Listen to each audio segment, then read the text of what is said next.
Kalau nanti akan di-upload di sini ya, di modul dan materi untuk rekaman pertemuan-pertemuan yang akan datang ya. Lalu di sini ada penilaian ya, teman-teman ya. Jadi untuk teman-teman yang ingin mendapatkan sertifikat kompetensi, teman-teman harus memenuhi penilaian ini ya. Minimal eh, minimum untuk kelas ini nilainya 80 ya. Dan bobot penilaiannya dari kuis, tugas, dan ujian akhir. Jadi nanti kalau misalnya sudah memenuhi nilainya 80, ini bisa di-download ya, teman-teman. Oke. Dan untuk file materi udah ada semua di sini. Silakan teman-teman bisa download juga untuk file materinya udah ada ya. Oke. Dan nanti tugas juga akan ada di sini, ujian nanti akan ada di sini. Oke. Itu saja yang bisa saya infokan. Bisa langsung dimulai, Pak Ono. Silahkan, Pak. Ya, masih mute, nggak bisa ngomong. Oh, oke. Belum keluar, Pak, suaranya, Pak. Belum dikasih izin. Masih mute.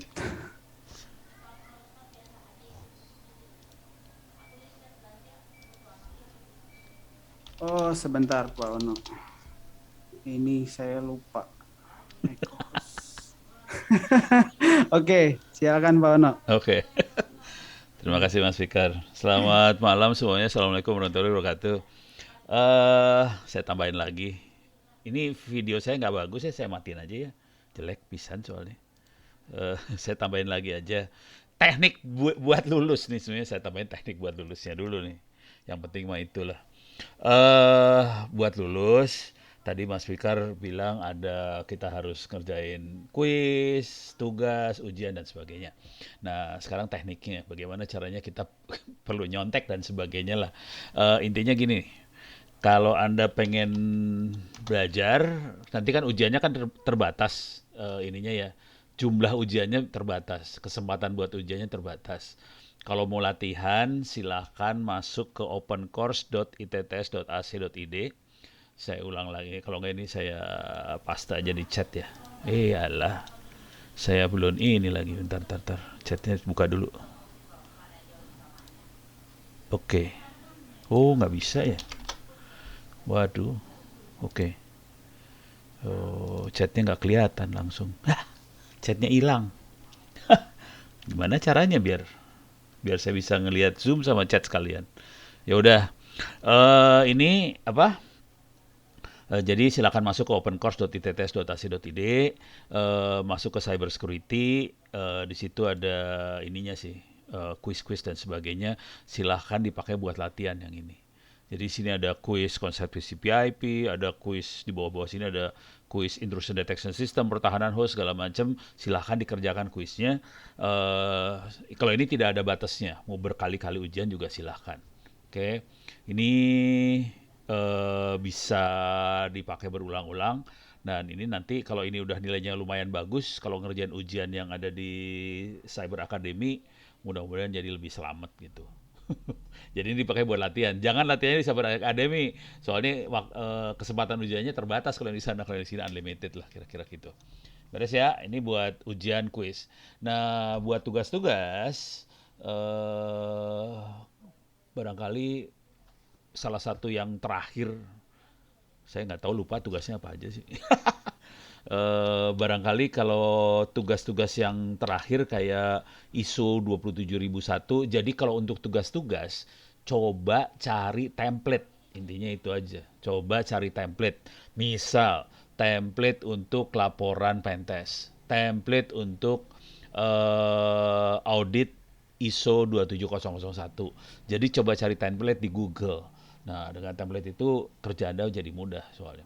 Kalau kita harus ngarang laporan dari nol, biasanya tewas tuh urusannya. Jadi sebaiknya cari template supaya tinggal ngisi sedikit aja. Gitu ya. Jadi kayak ISO 2701, forensik apa segala macam, sebenarnya ada template-templatenya di googling juga ada. Jadi cari template seperti itu dan itu bisa menyelamatkan Anda terutama kalau tugas. Gitu ya. Beres ya. Jadi mudah-mudahan bisa sukses lah. Semua bisa lulus dengan baik. Nah, oke, sekarang kita materi hari ini. Karena materinya padat banget, asli padat. Saya masuk sini. Sorry, salah. Ini tadi lagi bikin soal buat SD. Bentar, mana ya? Ini dia. Ya. Jadi hari ini kita akan masuk ke konsep TCP/IP, simulator jaringan, IP version 6 sama routing. Mungkin routingnya sederhana aja. Routing akan saya bahas pertemuan kedua besok. Akan dibahas tentang routing yang lebih dalam dan network programming, benchmarking dan sebagainya. Ini lebih dalam besok. Hari ini lebih ke arah sini. Kemudian kalau pengen di sini terutama tadi tugas sudah beres. Nah, sekarang supaya kita bisa enak hidupnya sebetulnya di sini salah satu yang penting adalah simulator jaringan. Maksudnya apa simulator jaringan di sini adalah kita bikin lab jaringan di komputer kita supaya kita bisa belajar, bisa ngoprek, bisa ngutak-atik dan sebagainya tanpa kita perlu menyiapkan beli barang-barang atau hardware yang mahal-mahal. Jadi ini penting banget simulator jaringan supaya kita bisa ngoprek dan sebagainya dengan murah banget.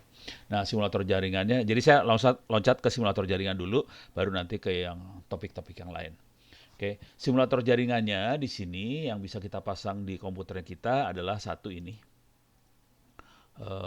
Ini adalah GNS3. Kita bisa baca di sebelah kiri atas tulisannya GNS3. Saya akan masuk ke web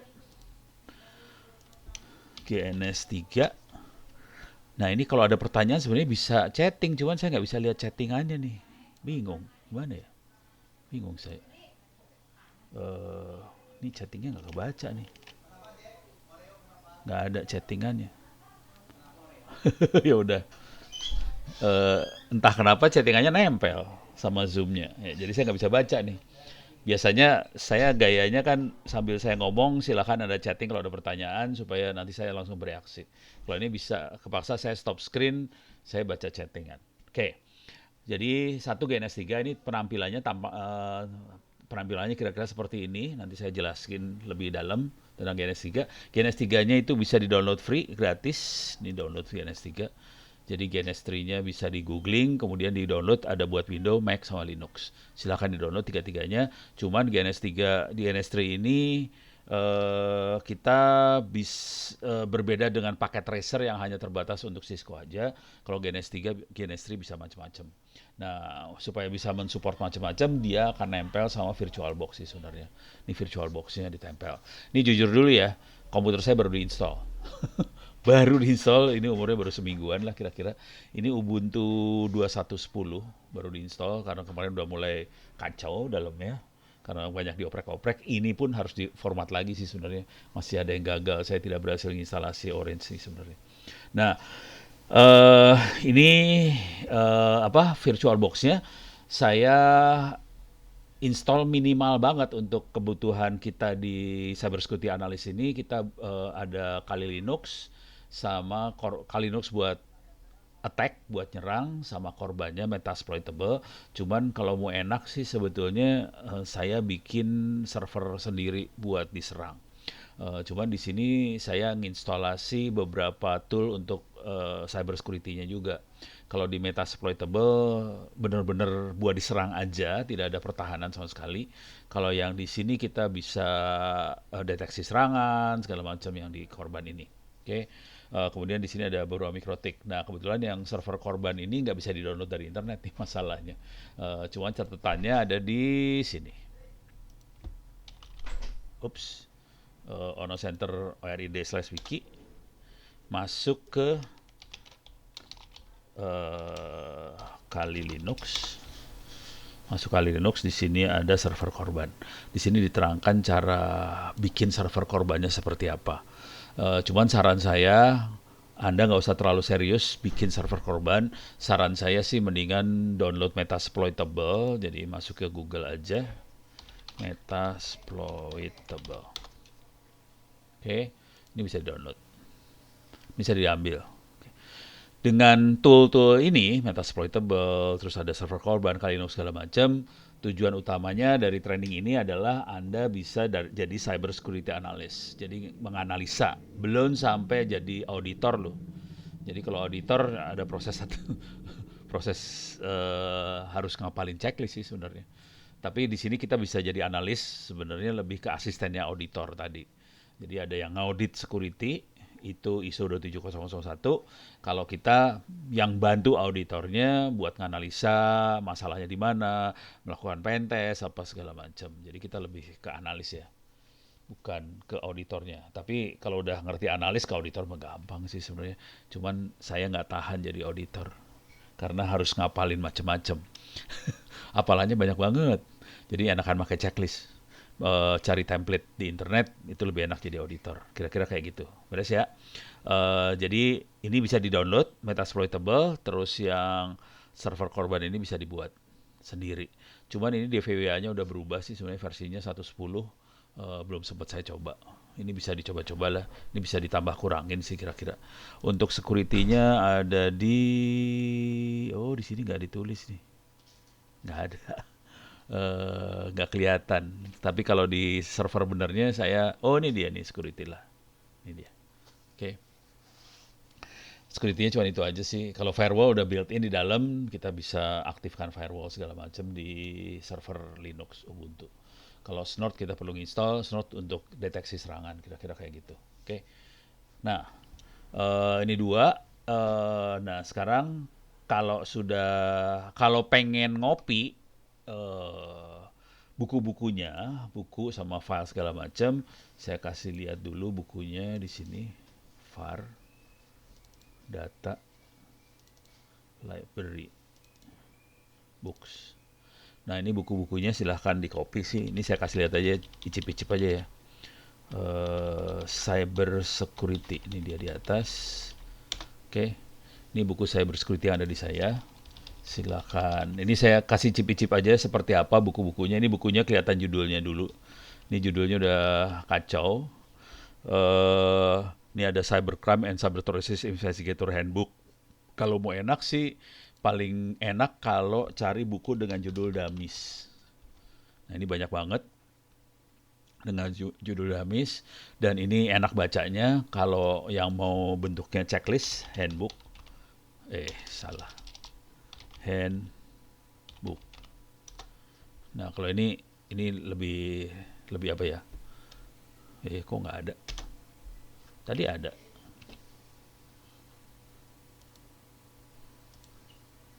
Masuk cyber security lagi. Cyber. Ini dia, cyber security. Oke. Jadi kalau yang handbook lebih. Nah, lo kenapa nih? Jadi ini kebetulan komputer. Ini saya lihat perusahaan di jaringan sih. Server saya ada di 2 lantai di atas saya sih sebenarnya. Ya udah, saya pakai hard disk yang ada di komputer ini aja. Ini hard disk, posisinya hard disk, bukan lewat jaringan. Mudah-mudahan bisa kelihatan lebih bagus. Oke. Coba saya search handbook. Nih. Komputer network. Nah, ini misalnya yang ini. Kalau Gupta biasanya orang ini sih India.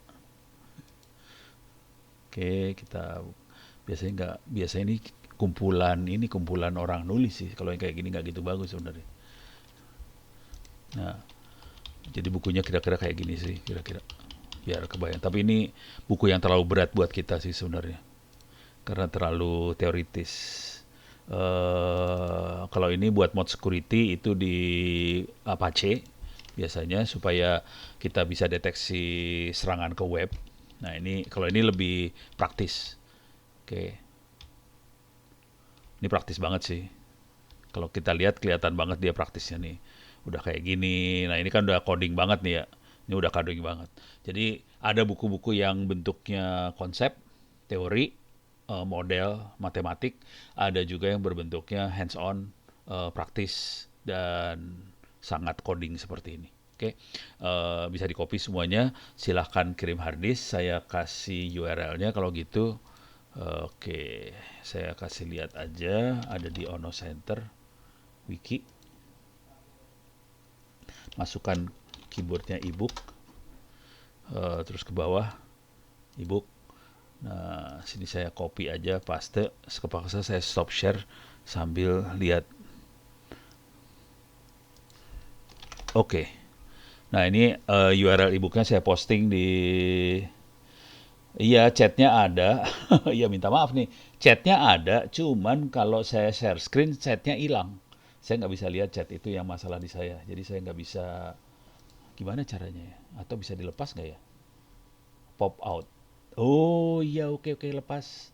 Saya pop out. Ternyata harus di pop out dulu. Nah, kalau Anda, ntar. Oke, berhasil. Saya udah berhasil lepas chatnya. Oke. Jadi saya bisa monitoring sambil share screen. Nah, Anda bisa ngelihat kotak hitam sebelah kanan bawah, itu saya lagi monitoring chat. Jadi kalau ada pertanyaan silahkan tulis di chatting supaya saya bisa langsung bereaksi ke pertanyaannya. Oke. Nah, sekarang saya kasih lihat bagaimana kita mensimulasikan lab-nya itu sendiri. Oke, jadi lab-nya tadi ada Metasploitable, kita bisa bikin server korban, kita bisa download Kali Linux. Oh ya, Kali Linux belum kasih lihat. Tinggal dilihat sini aja Kali Linux di googling. Nah, ini ada download, kita bisa download Kali Linux-nya, bisa pakai torrent, bisa klik kanan download sih. Oke. Nah, ini Kali Linux-nya kalau di sini saya sudah taruh di VirtualBox. Nah, cara simulasinya tinggal ini udah enak banget sih. Saya biasanya akan tarik cloud ke dalam sini. Cloud adalah sambungan ke Bapak lewat. Cloud itu sambungan ke Ethernet saya di komputer dan dia punya akan dapat IP jaringan di rumah. Kalau kita mau lebih ribet, kalau nggak mau ribet kita bisa pakai switch. Tapi kalau mau lebih ribet kita bisa tarik router mikrotik bebas. Mau yang mana? Kayak saya pakai switch dulu aja, pakai switch aja router mikrotiknya nggak usah dulu. Oke, lepasin dulu. Oke. Saya punya switch di sini, kemudian saya akan tarik server korban. Bentar. Kemarin tuh ada masalah sama server korban tuh. Kayaknya lemot banget sih. Coba kita lihat memori ini, dia end device, networknya satu. Oke. Saya tarik aja server korban di sini. Oh, saya perlu ngasih lihat gimana caranya menambahkan mesin ke dalam Kali Linux sedikit ya. Jadi cuma tinggal edit, preference. Oke, tergantung mesinnya mesin apa. Kalau VirtualBox kita masuk ke VirtualBox, termasuk Ubuntu tuh Ubuntu lagi. Mikrotik tuh VirtualBox ya. Kalau Cisco itu yang ini nih, Dynamips iOS router itu Cisco. Cuman kalau Mikrotik adanya di VirtualBox. Jadi VirtualBox saya klik ini, nah kita tinggal new, dia langsung ngomong ke VirtualBox ada mesin apa aja, dia bisa lihat. Nah ini bisa saya masukin sih sebenarnya, mau yang mana yang saya masukin lagi ke dalam sini. Jadi fungsinya VirtualBox adalah mensimulasikan mesin, sementara GNS3 adalah untuk menyambungkan antar mesin, kira-kira kayak gitu. Ini nggak akan saya masukin lagi, ini udah cukup sementara. Wait, wait, wait, wait, wait, wait, wait, wait. Yes aja lah. Oke. Jadi, ini saya ya udah saya coba ini aja ya korbannya saya ragu-ragu sih sebenarnya soalnya kemarin saya jalanin rada lemot ya. Ini saya kasih namanya server aja biar gampang. Oke. Sekarang Kali Linux saya taruh di sini. Saya kasih nama Kali.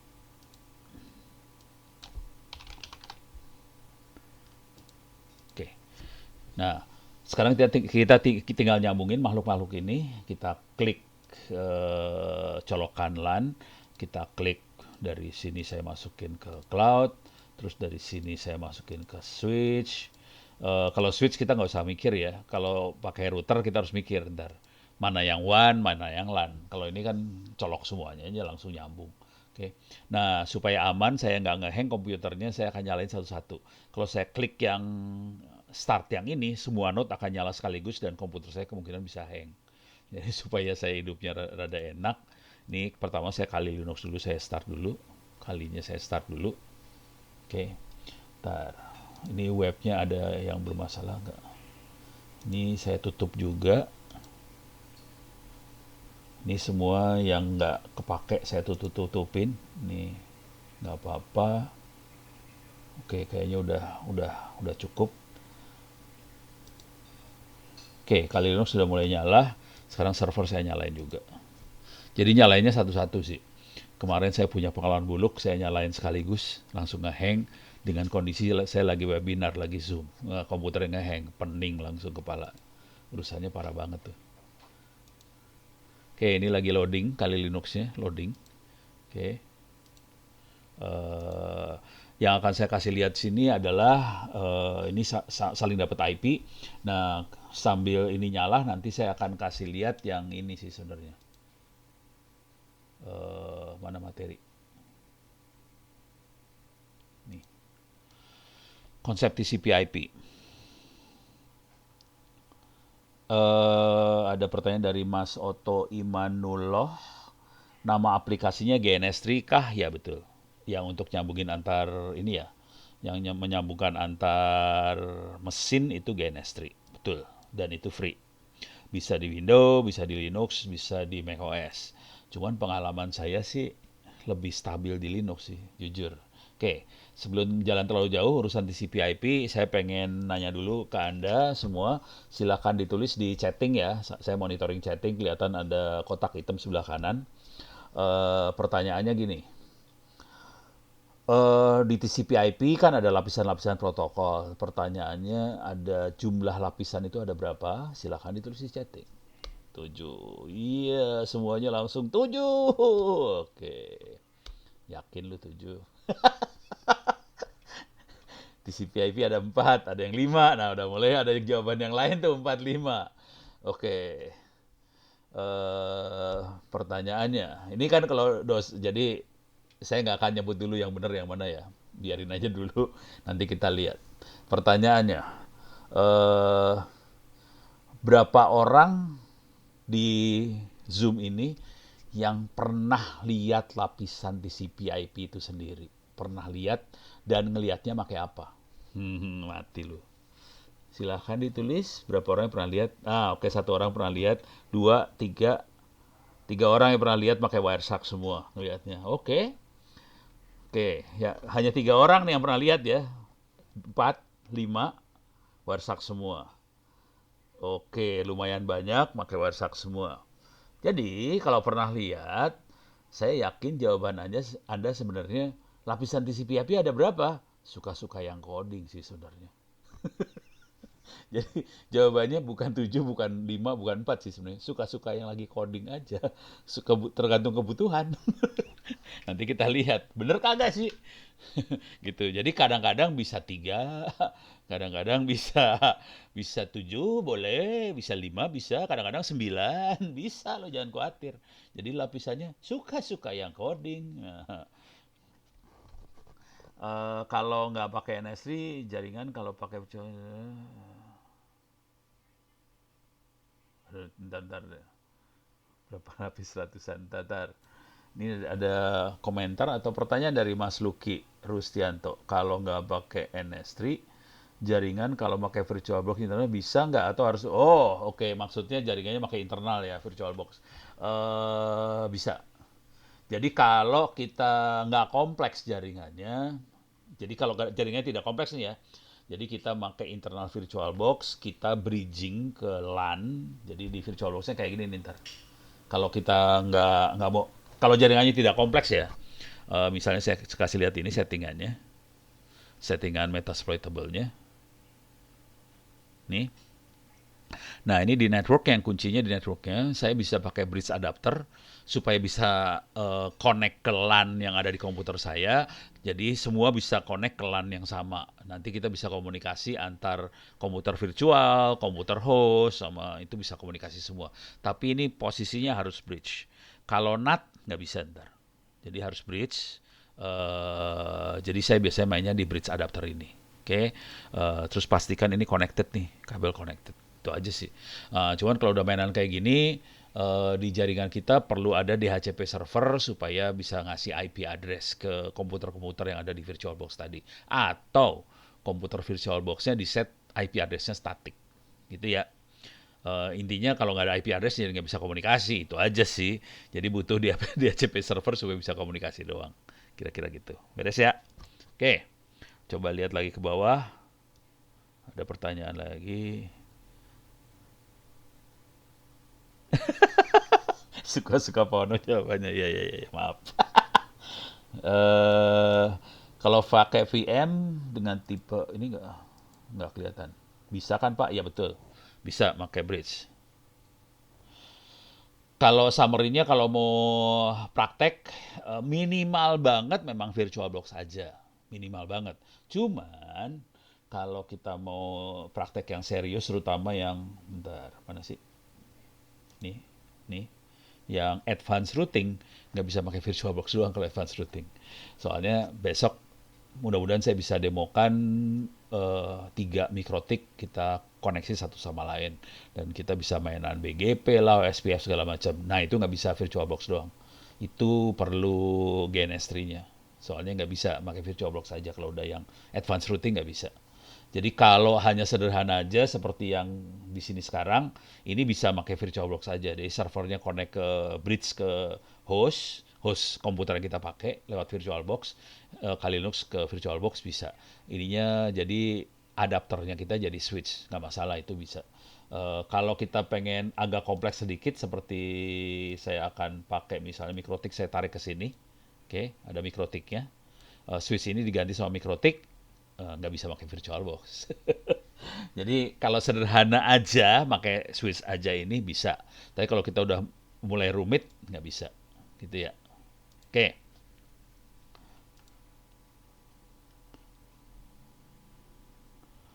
eh Waduh ini GNS3 mana ya? Ntar saya kasih lihat cara nginstall saya ya. Ada di sini soalnya. Saya pakai Linux nih yang jadi masalah itu. Saya nggak pakai Windows. Jadi saya nih catatan saya seperti ini.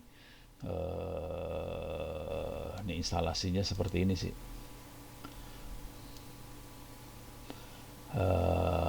Nih misalnya gini doang.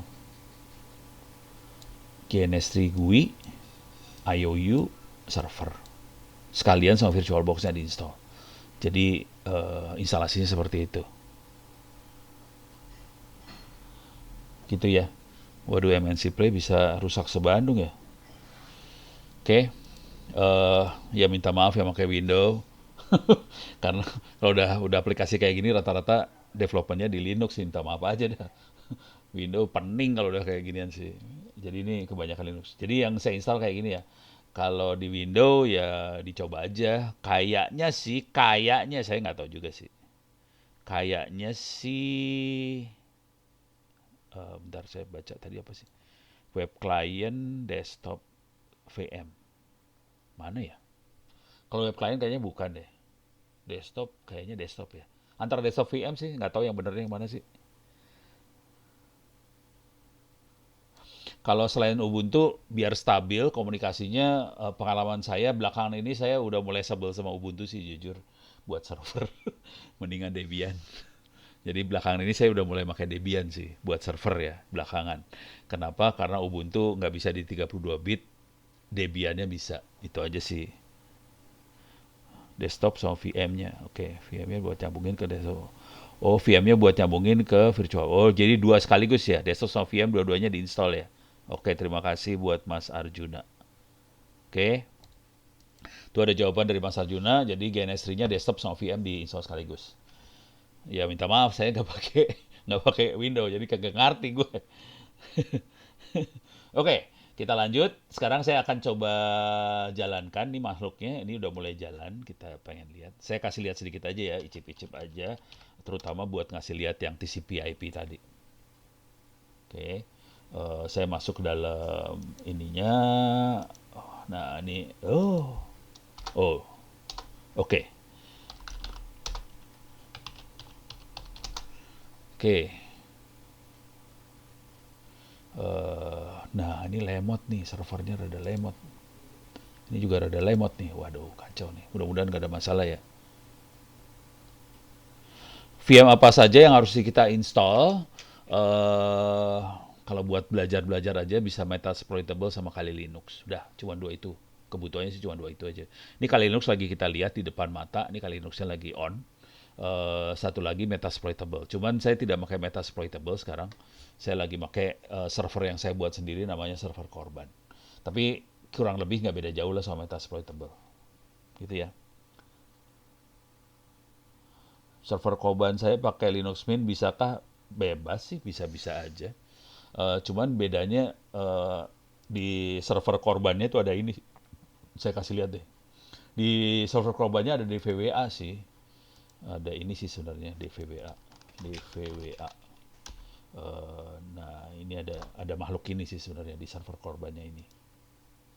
Ini buat belajarnya DEM Vulnerable Web Apps. Oke, ini kita belajar. Jadi untuk nyerang, jangan pernah nyerang server beneran, misalnya presiden ri.go.id, jangan. Itu urusannya jadi berabe, 6 tahun penjara dan atau denda 600 juta. Jadi kita perlu menginstal DEM Vulnerable Web Apps ini di server yang akan kita pakai buat latihan serangan. Kalau kita bikin sendiri agak lumayan kerjaan yang ini karena PHP kita rata-rata PHP baru. Sementara ini kayaknya yang versi 1.9 PHP-nya PHP 5. Cuman dia udah rilis DVWA 1.10, kemungkinan bisa PHP 7, cuman belum saya coba. Kalau Anda puyeng dengan urusan-urusan seperti itu, saya sangat sarankan untuk download Metasploitable tadi. Jadi silakan Metasploitable aja download, nggak usah nginstall bikin server korban sendiri puyeng, mendingan download ini aja Metasploitable, udah beres urusannya. Oke. Jadi ini. Nah, sekarang saya kasih lihat makhluk itu. Oke, ini. Coba if config IP-nya berapa. Oke, saya lagi di kondisinya di server korban, IP-nya 192.168.0116. Saya balik lagi ke sini. Oke. Nah, 192.168.0116/DVWA 1.9. Nah, ini saya masuk ke dalam server korban, ke DVWA-nya dia.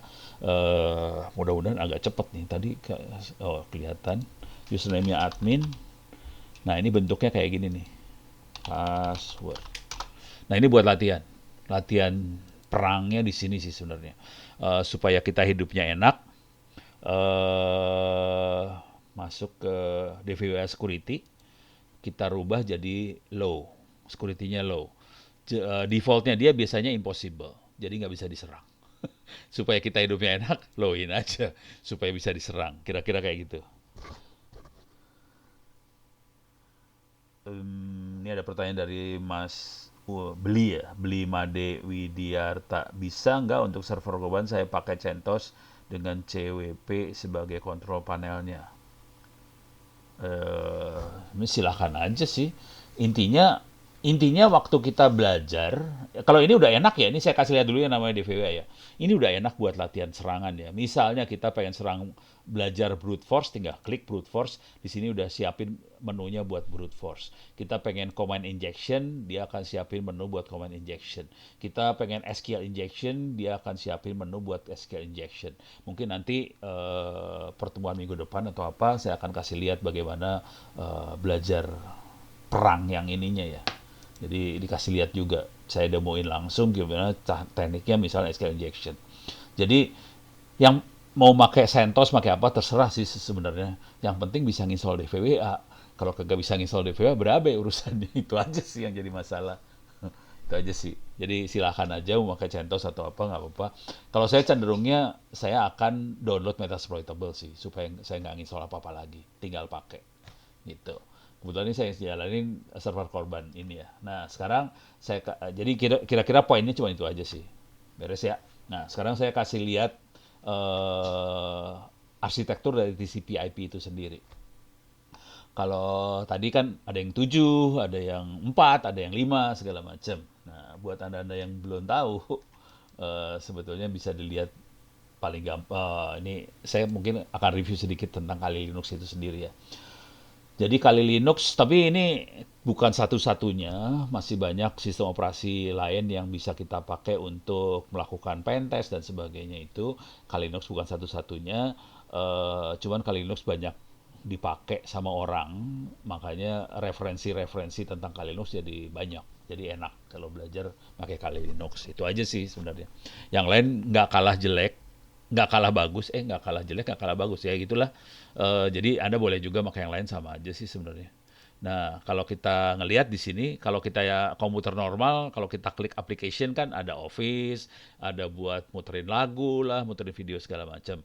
Nah, kalau yang ini beda banget. Pas kita klik application, 01 information gathering, 02 vulnerability analysis, 03 web application analysis. Ini udah proses tahapan serangan semua sih. Jadi intinya gitu. Dan yang paling penting duitnya ada di bawah sih sebenarnya. Forensik, nah, duitnya kencang banget forensik. Beberapa teman saya kenal orang-orang, saya bukan ahli forensik, jadi saya bukan ahli forensik, cuman ahli forensik yang saya kenal orderannya sekitar beberapa ratus juta sih satu kerjaan, kerja seminggu lah kira-kira buat cari barang bukti. Oke, jadi ordernya ratusan juta, kerja semingguan gitu, seminggu 2 mingguan lah. Gitu kira-kira forensik.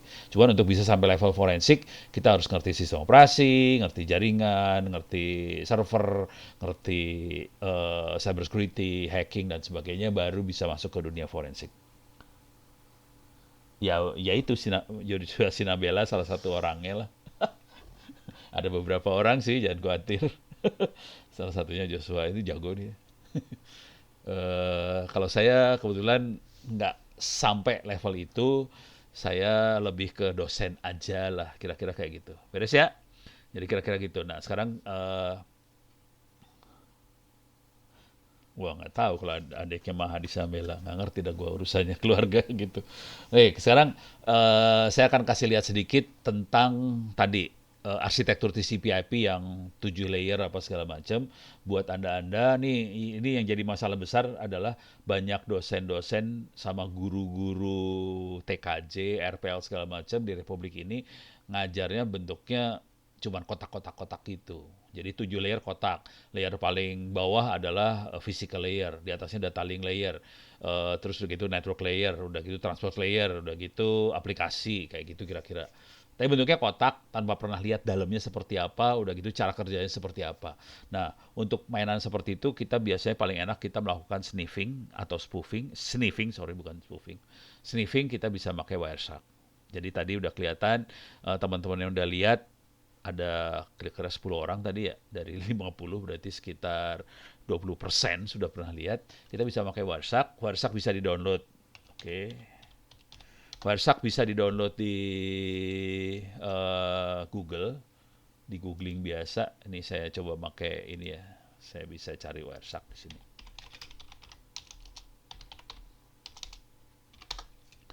Jadi Anda bisa download lah, bisa download Wireshark, bisa di Windows lah, Wireshark juga bisa dilihat. Oke, bisa di Windows, bisa di Mac, bisa di Linux. Oke, nah sekarang cuman kalau saya sendiri zaman dulu saya nggak pakai Wireshark sih sebenarnya. Saya pakai TCP dump. Kalau Anda tahu yang command line, nah itu horror tuh TCP dump, horror banget dan saya belasan tahun pakai TCP dump, tidak pakai Wireshark. Oke, tadi mana? Ini ya. Oke, nih buat kita yang pemula banget, yang dibutuhkan hanya dua menu sih sebenarnya, capture, start, sama analyze, follow. Jadi dua ya, capture, start, analyze, follow. Saya akan start capture, start, oke. Dia udah mulai mulai menangkap, oke. Ini nomor 1, 2, 3, 4, 5, 6, 7, 8 dan seterusnya adalah nomor paket yang ditangkap. Ada informasi waktunya, berapa detik dari waktu kita mulai start, source-nya dari mana, destinasinya kemana, protokolnya apa, ada summary dari si paket itu tentang apa. Oke, nah layernya ada di mana? Tadi kan ada 7 layer, layernya ada di tengah ini nih layer ini. Oke, kelihatan di sini ada 5 layer. Oke, jadi tadi yang bilang 7 layer ketipu, sebenarnya 5. Terus dua layernya ada di mana? Kalau bilang 7 ada dua yang hilang kan? Ada dua layer tadi adanya di dalam sistem operasi, jadi nggak ada di dalam jaringan. Makanya nggak muncul di jaringan dua layer tadi, gitu ya. Jadi kalau kita kadang-kadang bilang 7, sebetulnya dua layer hilang ada di dalam sistem operasi sih. Oke. Nah, sekarang coba saya akan nge-web lah. Tadi coba nge-web. Nih, coba saya reload aja. Nah, kelihatan ada yang hijau-hijau. Saya stop dulu ya. Capture stop. Oke. Nah, kelihatan tadi warnanya biru, sekarang berubah jadi hijau dan di sini ada HTTP, HTTP, HTTP. Nah, ini udah mulai. Coba kita klik aja yang HTTP. Oke. Masih tetap 5 layer, tapi kelihatan di sini ada Hypertext Transfer Protocol, HTTP. Isinya apa? Kita bisa lihat dalam bentuk teks. Jadi protokol buat ngirim, buat komunikasi, bentuknya teks sih sebenarnya. Protokol aplikasi ya. Jadi di tingkat aplikasi bentuknya teks, oke. Dan kita bisa ngelihat, makanya tadi pertanyaan saya berapa orang yang pernah lihat. Jadi bukan sekedar kotak gitu sebenarnya, bisa kelihatan dalamnya. Ini kalau kita klik ini tadi bisa lihat dalamnya. Saya klik yang ini kita bisa lihat dalamnya lagi. Oke, sekarang saya kasih lihat ciri khasnya aja dari protokol. Cara berpikirnya adalah cara berpikir ini tukang pos. Jadi kalau Anda perhatikan tukang pos, kalau kita ngirim surat, tolong perhatikan baik-baik waktu kita ngirim surat. Oke, waktu kita ngirim surat, kita hanya menulis pengirim sama penerima. Siapa yang ngirim, siapa yang menerima. Di dalam kop suratnya sama sekali kita tidak tulis surat ini harus lewat mana. Nggak ada informasi itu sama sekali. Jadi informasinya cuma ada pengirim, penerima. Mau lewat tukang pos, mau lewat kurir, JNT, JNE, apa segala macam itu cuman pengirim penerima. Nah, ini sama, sebenarnya sama internet sama aja. Jadi kita cuma ada informasi di sini. Ini layarnya kebalik ya. Jadi yang paling atas ini kayaknya enaknya rada ke atasin. Saya ke atasin lah biar rada enak. Ini yang paling atas frame 121 segala macam ini adalah physical layer. Oke. Di sini kelihatan jam berapa, ada waktu segala macam. Sebetulnya di sini ini ada waktunya ya. Kalau ini kebetulan saya makainya kabel. Tapi kalau kita pakai WiFi dan sebagainya, nanti ada di physical layer ada parameter lain lagi, frekuensinya berapa, modulasinya apa segala macam. Jadi ini bisa macam-macam. Kalau ini kebetulan kabel, dia Ethernet. Ada ya, ini fisik. Sekarang kita masuk ke data link layer. Di data link layer kita bisa ngelihat MAC address sih sebenarnya. Jadi perhatikan ada source, ada destination. Sama seperti tukang pos tadi, source, destination. Kemudian ini kan data link layer. Dia ngasih tahu di atas saya ada IP versi 4. Jadi ada informasi di atas saya ada apa. Jadi isinya cuma gitu aja protokol sebenarnya. Cuman source, destination, atas saya apa. Cuma itu aja habis. Habis game. Parah banget. Protokolnya cuma gitu doang sih sebenarnya. Oke. Nah, yang menarik di sini adalah data link layer adalah protokol yang bisa dipakai untuk komunikasi hanya di LAN itu aja, di satu LAN itu aja. Jadi fisiknya harus itu aja. Oke, misalnya ada protokol WiFi hanya di WiFi itu aja. Dia nggak bisa komunikasi ke WiFi itu maksudnya di channel itu, di access point itu aja. Jadi misalnya ada dua jaringan WiFi sebelahan, yang satu main di channel satu, yang satu main di channel 11. Oke. Ya udah, channel satu hanya channel satu aja, channel 11 channel 11 saja. Jadi data linknya hanya berkomunikasi di jaringan itu aja, nggak bisa komunikasi ke jaringan yang lain, ke sebelahnya. Ini juga sama, LAN ini hanya komunikasi di LAN rumahnya Ono aja, tidak bisa komunikasi ke LAN punyanya, saya kebetulan pakai oksigen sekarang, LAN punya oksigen, nggak bisa. Jadi data linknya hanya di situ aja. Di oksigen dia akan komunikasi antara ONT, OLT dan sebagainya pakai fiber, FTTH ya. Jadi ONT, OLT dan sebagainya. Jadi fisiknya beda. Oke, beres ya. Jadi ini hanya di LAN itu saja. Tapi yang penting adalah source destination ada apa di atas saya. Oke, sekarang kita lihat IP versi 4. Nah, ini sama aja sih sebenarnya, ada source, ada destination. Cuma di sini ada parameternya lebih banyak. Ada parameter lebih banyak. Yang penting ada source, destination, dan ada kasih tahu di atas saya ada apa. Di sini di atasnya ada TCP. Gitu. Dikasih tahu tiap kali. Oke. Ada source, destination, di atas saya ada apa. Nah, di sini ada cerita-cerita yang lain. Di sini ada header checksum buat ngecek ini ada ini apa ada error nggak, itu pakai checksum segala macam bisa kelihatan, dan dia ngasih tahu dia adalah versi 4. Nah, IP yang satu lagi adalah versi 6. Kenapa loncat? Karena yang versi 5-nya gagal sih sebenarnya. Jadi ada versi 5 sih sebenarnya, cuman gagal. nggak berhasil. Oke, jadi bisa gagal, jangan khawatir. Teknologi internet ada yang gagal, tapi semua terdokumentasi sih. Oke, nah ini kita tutup. Nah, kita lihat masuk ke atasnya lagi TCP. Nah, di sini perhatian ada source, ada destination lagi. Nah, kalau di sini ada, sorry, saya tutup lagi. Ada source address, destination address.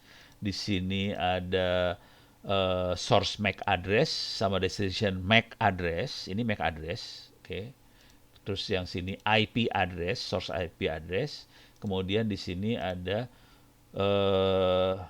source port, destination port. Perhatikan destination portnya 80. 80 adalah HTTP. Oke, ya, hypertext. Makanya aplikasinya adalah hypertext. Kira-kira gitu, hypertext transfer protocol. Dari mana kita tahu bahwa 80 hypertext? Dari nanti email SMTP. Coba gua tes dulu. Silahkan ditulis di chatting. SMTP email, nomor portnya berapa? Bisa ditulis di chatting kagak? Iya lo 25, oke, jago. Mas Arjuna jago itu. Oke, oke, oke. Oke, sekarang gue tes lagi dah. Tes lagi iseng, inilah iseng ngetes lah. Pop 3. Oh, itu salah tuh. Ada yang salah, Mas ini. Pop 3. Oke, 110, bener. HTTPS berapa? 443. Jago-jago ini udah khatam semua. Nah, pertanyaannya, pertanyaan sederhana. Siapa orang yang pertama yang ngatur nomor-nomor ini semua? Mampus lu. Tahu nggak lu yang ngatur siapa orangnya? Wis tahu Ya bener, John Postel. Jadi itu orang yang dia yang bikin internet sih sebenarnya. Dia yang bikin fondasinya internet. Jonathan Postel tuh, ya, ini gue kasih lihat lah. Ini kisah legend sih sebenarnya. Jonathan Postel. Jadi kalau Anda pakai internet, ini orangnya, John Postel. Eh, dan dia yang apa ya? Dia yang manage semua jadi internet kan standarnya terbuka, open standard. Namanya RFC, request for comment, dan dia adalah yang ngatur standar itu. Dia yang ngumpulin, dia yang ngedit, editornya ini orangnya John Postel. Kemudian nomor port dia yang ngatur semuanya. Terus IP address dia yang ngatur semuanya. Awalnya dia semua. Jadi kalau Anda tahu ITB IP-nya 167.205, itu saya yang request, mintanya waktu itu sama John Postel langsung sih. Jadi dia yang beres. Gitu ya. Jadi ini legend banget sih. Jadi kalau ya sekalian belajar sejarah lah ini ada. Jadi semua tuh yang bikin manusia ada manusianya dan manusianya legend-legend. Oke. Beres ya, ini John Postel. Jadi kalau kita ngelihat langsung sih lihatnya di sini sih sebenarnya cuma di saya zoom in ya. ETC, oke, clear layar, more services. Ada file namanya services kalau di Linux ya. Harusnya di Windows juga ada sih. Nah, ini kita bisa lihat nomornya nih. Nih, 1 TCP MUX Echo 7, daytime berapa nih, SSH 22, FTP 21, kemudian SMTP 25 kelihatan. Mana lagi? Ini dia HTTP 80. Nanti urusan file sharing kelihatan nih, urusan file sharing. Sorry. Sini ya. Ini dia. 3. Ada 3 buat file sharing, 137, 138, 139. Dan kita bisa lihat ini semua terdokumentasi sih sebenarnya. Tapi sebetulnya ini lebih bentuknya kayak ya standar saran lah. Kita bisa seenak jidat ngerubah. Saya sendiri misalnya, contoh yang paling sederhana ya, di sini SSH 25, 22. Cuman kalau kita sudah terjun ke dunia server, jaringan segala macam, jarang banget SSH yang di set di port 22 di server yang live di internet ya. Jadi kalau ada server live di internet, kemungkinan besar SSH-nya bukan port 22 sih. Pasti dirubah. Karena nggak mau diserang, karena SSH bisa diserang orang. Dan ini jadi target sasaran serangan, dan saya pernah diserang abis di SSH ini, port 22. Sampai ke hack. Parah. Pertanyaannya, TCP DAM yang buat John Postel juga kah? Nggak tahu. Coba kita lihat aja di source code-nya. Eh, TCP DAM. Kayaknya sih bukan sih. Bentar. Source code. Oke, nih ada di GitHub, bisa dilihat. Kita bisa masuk ke mana sih? Ini mah Mac-nya doang. TCP DAM-nya di sini ya. Bukan. Mana? Oh, sorry, bawah, sorry. Ini dia. Kita klik sembarangan ya.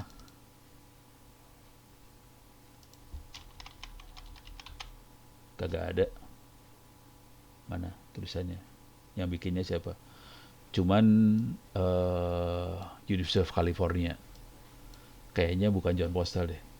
John Postel soalnya bukan University of California dia kalau nggak salah. Dia isi.edu. Coba saya klik sembarangan lagi ya. Mudah-mudahan dapat. Oh, ini dia. Beda-beda yang bikin. Gitu ya. Jadi kita bisa lihat yang bikin siapa sih sebenarnya. Oke. Nah, udah beres. Sekarang saya ini udah bisa kelihatan bagaimana caranya kita tutup ngelihat layer. Jadi cara ngelihat layer gitu aja sih. Oke, jadi cara ngelihat layer seperti itu. Tapi kalau kita pakai enkripsi, HTTPS dan sebagainya itu nggak akan kelihatan. Coba saya clear dulu layar ya. Start lagi. Continue without saving. Oke, saya akan nge-web ke Google. Google aja. Google.com. Biasanya HTTPS kan tuh kan, HTTPS kan dia. Coba kita lihat. Saya tulis tes. Nggak akan keluar nih sebenarnya. Coba kita masuk sini lagi. Saya capture stop. Oke. Ini kalau kita lihat dia mainnya di port 443, TLS-nya jalan. Dan kalau kita ini udah TLS data ya.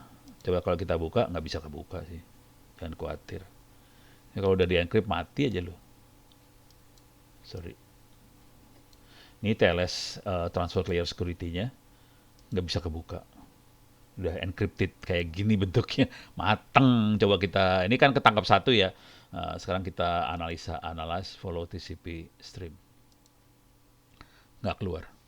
Jadi kalau udah encrypt nggak keluar. Di sini nggak keluar. Coba kita lihat yang masih kelihatan hanya ininya ya. Source sama destination IP address masih kelihatan. Oke, cuman komunikasi di dalamnya udah nggak keluar semua. Oke. Coba kita lihat di sini. Oke,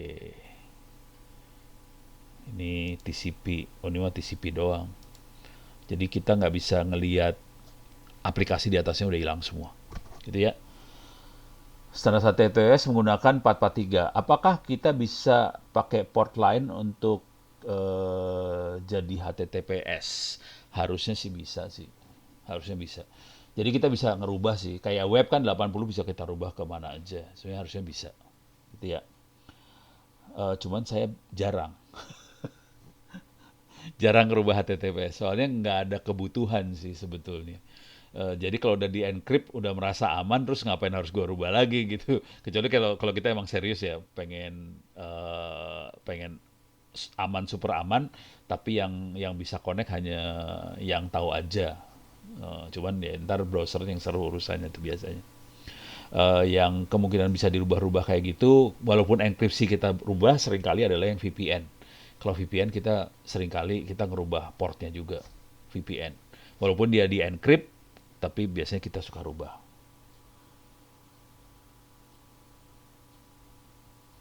Oh iya, betul.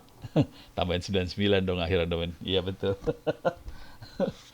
Oke, ini udah kebayang ya. Ini urusan apa TCP ini sudah mulai kebayang. Ntar saya masuk ke catatan saya nih. Jadi kira-kira seperti itu. Yang penjelasan yang lebih seru lagi sih sebenarnya mungkin bisa lihat di video-video kuliah saya, kuliah jaringan, saya biasanya menjelaskan lebih dalam lagi. Cuman ini semua kenapa penting dan perlu kita ngelihat seperti ini karena tadi ya yang menyadap pakai warsak segala macam karena memang itu dipakai buat pentes sih. Jadi pentes kan kita salah satunya adalah menyadap. Oke. Dan kalau saya sendiri sering kali saya pakai Wireshark bukan buat nyadap sih akhirnya. Saya buat troubleshooting jaringan. Oke.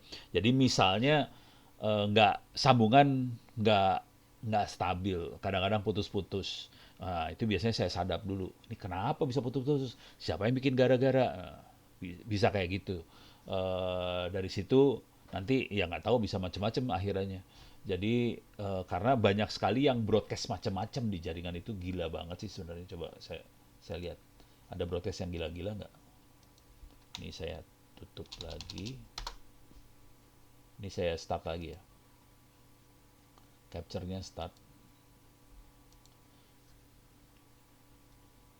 Ini nah ini nih ini kayak gini-gini nih SSDP segala macam itu kayak bikin apa ya? Bikin badai dalam jaringan sih sebenarnya. Nah, ini kan jorok banget nih, banyak banget kayak ginian di broadcast. Nah, ini kalau yang ini ARP kita bisa lihat juga ARP dia cuma 3 nih. Nah, ARP. Nah, cuma 3 layer. eh SS ini 5 layer, tapi kelihatan jaringannya sibuk sih sebenarnya. Macam-macam dilempar ke jaringan, jadi jaringannya noisy banget, sangat apa bising lah, gitu ya. Dan ini sebagian besar adalah router yang teriak-teriak sih. Jadi router atau cuma ngasih tahu saya punya service apa gitu. Jadi ini pada teriak-teriak di jaringan, ngasih tahu satu sama lain saling ngasih tahu. Jadi sebetulnya bukan hanya orang yang make jaringan. Jadi sebenarnya orang pakai jaringan hampir nggak. Kalau saya nih kondisinya di rumah ini kan nggak banyak yang make, jadi kelihatan nggak terlalu banyak. Cuma dari routernya yang jorok banget. Gitu, beres ya. Jadi kalau sampai putus segala macam, seringkali nanti saya ngelihat yang ini nih, apa traffic-traffic yang ini. Ini IP saya kenapa gitu, routernya ngapain sampai bikin kacau kayak gitu. Nah dari sini baru nanti saya ngelihat ngerubah konfigurasinya, kenapa segala macam. Jadi ini harus. Tapi kalau mau jujur saya ngeliatin kayak gini 7-8 tahun sih ngeliatin gini. Oh, habis ini kerjaan ini. Kalau saya setting ini nanti keluar seperti ini. Nah, ini harus dilihat. Kalau udah sering lihat ini udah kayak insting sih. Oh, kayaknya ini masalahnya. Oh, kayaknya apa gitu. Tapi harus sering lihat ini sih. Itu ya. Cuman kalau untuk cyber security analyst tidak harus sampai bertahun-tahun melihat kayak ginian lah. Cukup tahu aja, oh ada kayak ginian. Oh ini bisa disadap. Oh ini nggak dienkripsi. Oh ini jadi berbahaya kalau nggak dienkripsi. Jadi orang biasa bisa ngelihat apa yang dikirim. Kira-kira kayak gitu.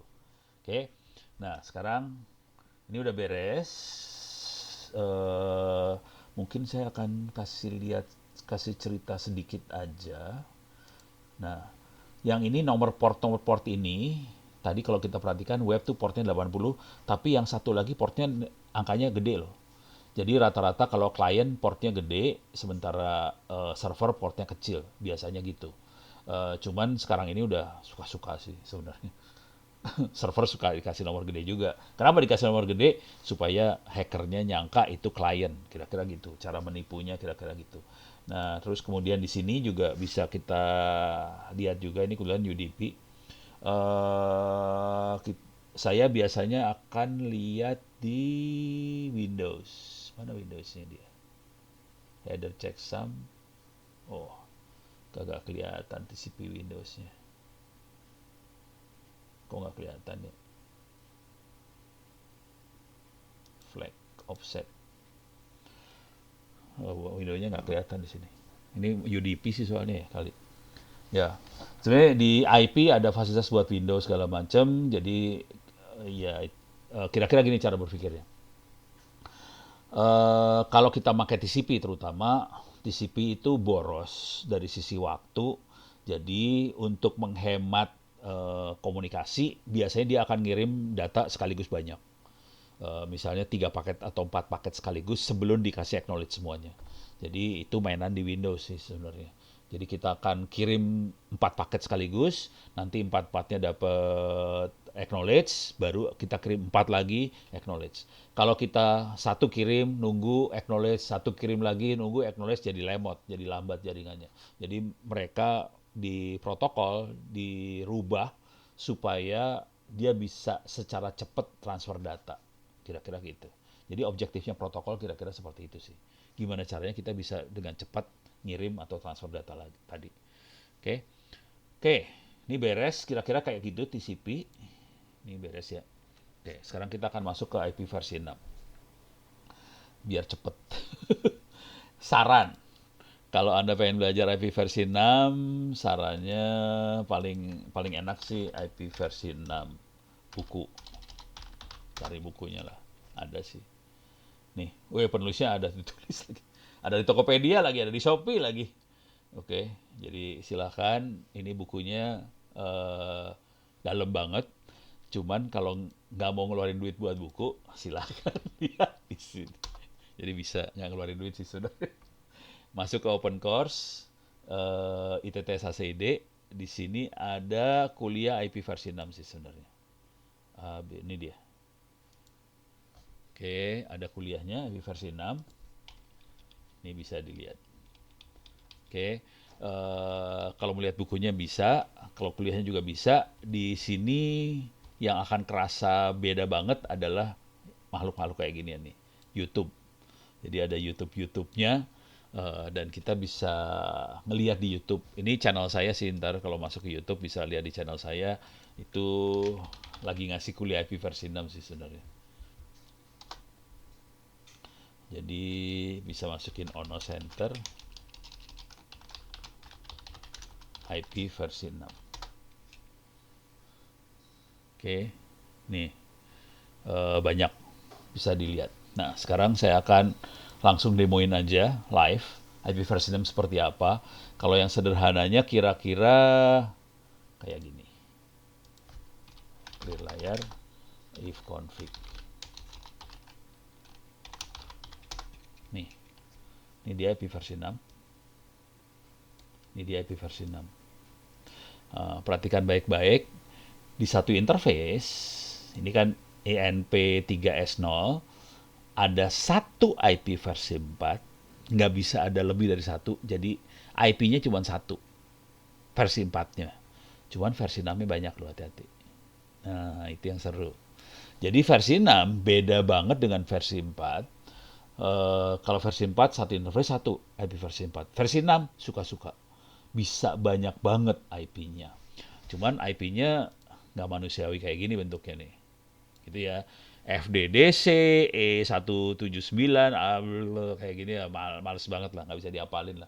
Kalau ini kan gampang, 192.168.072, gampang. Yang ini mateng lo ngapalin yang kayak gini, mau tewas di sini lah, tewas di sini. Nah, kemudian yang sering, yang penting juga adalah scope.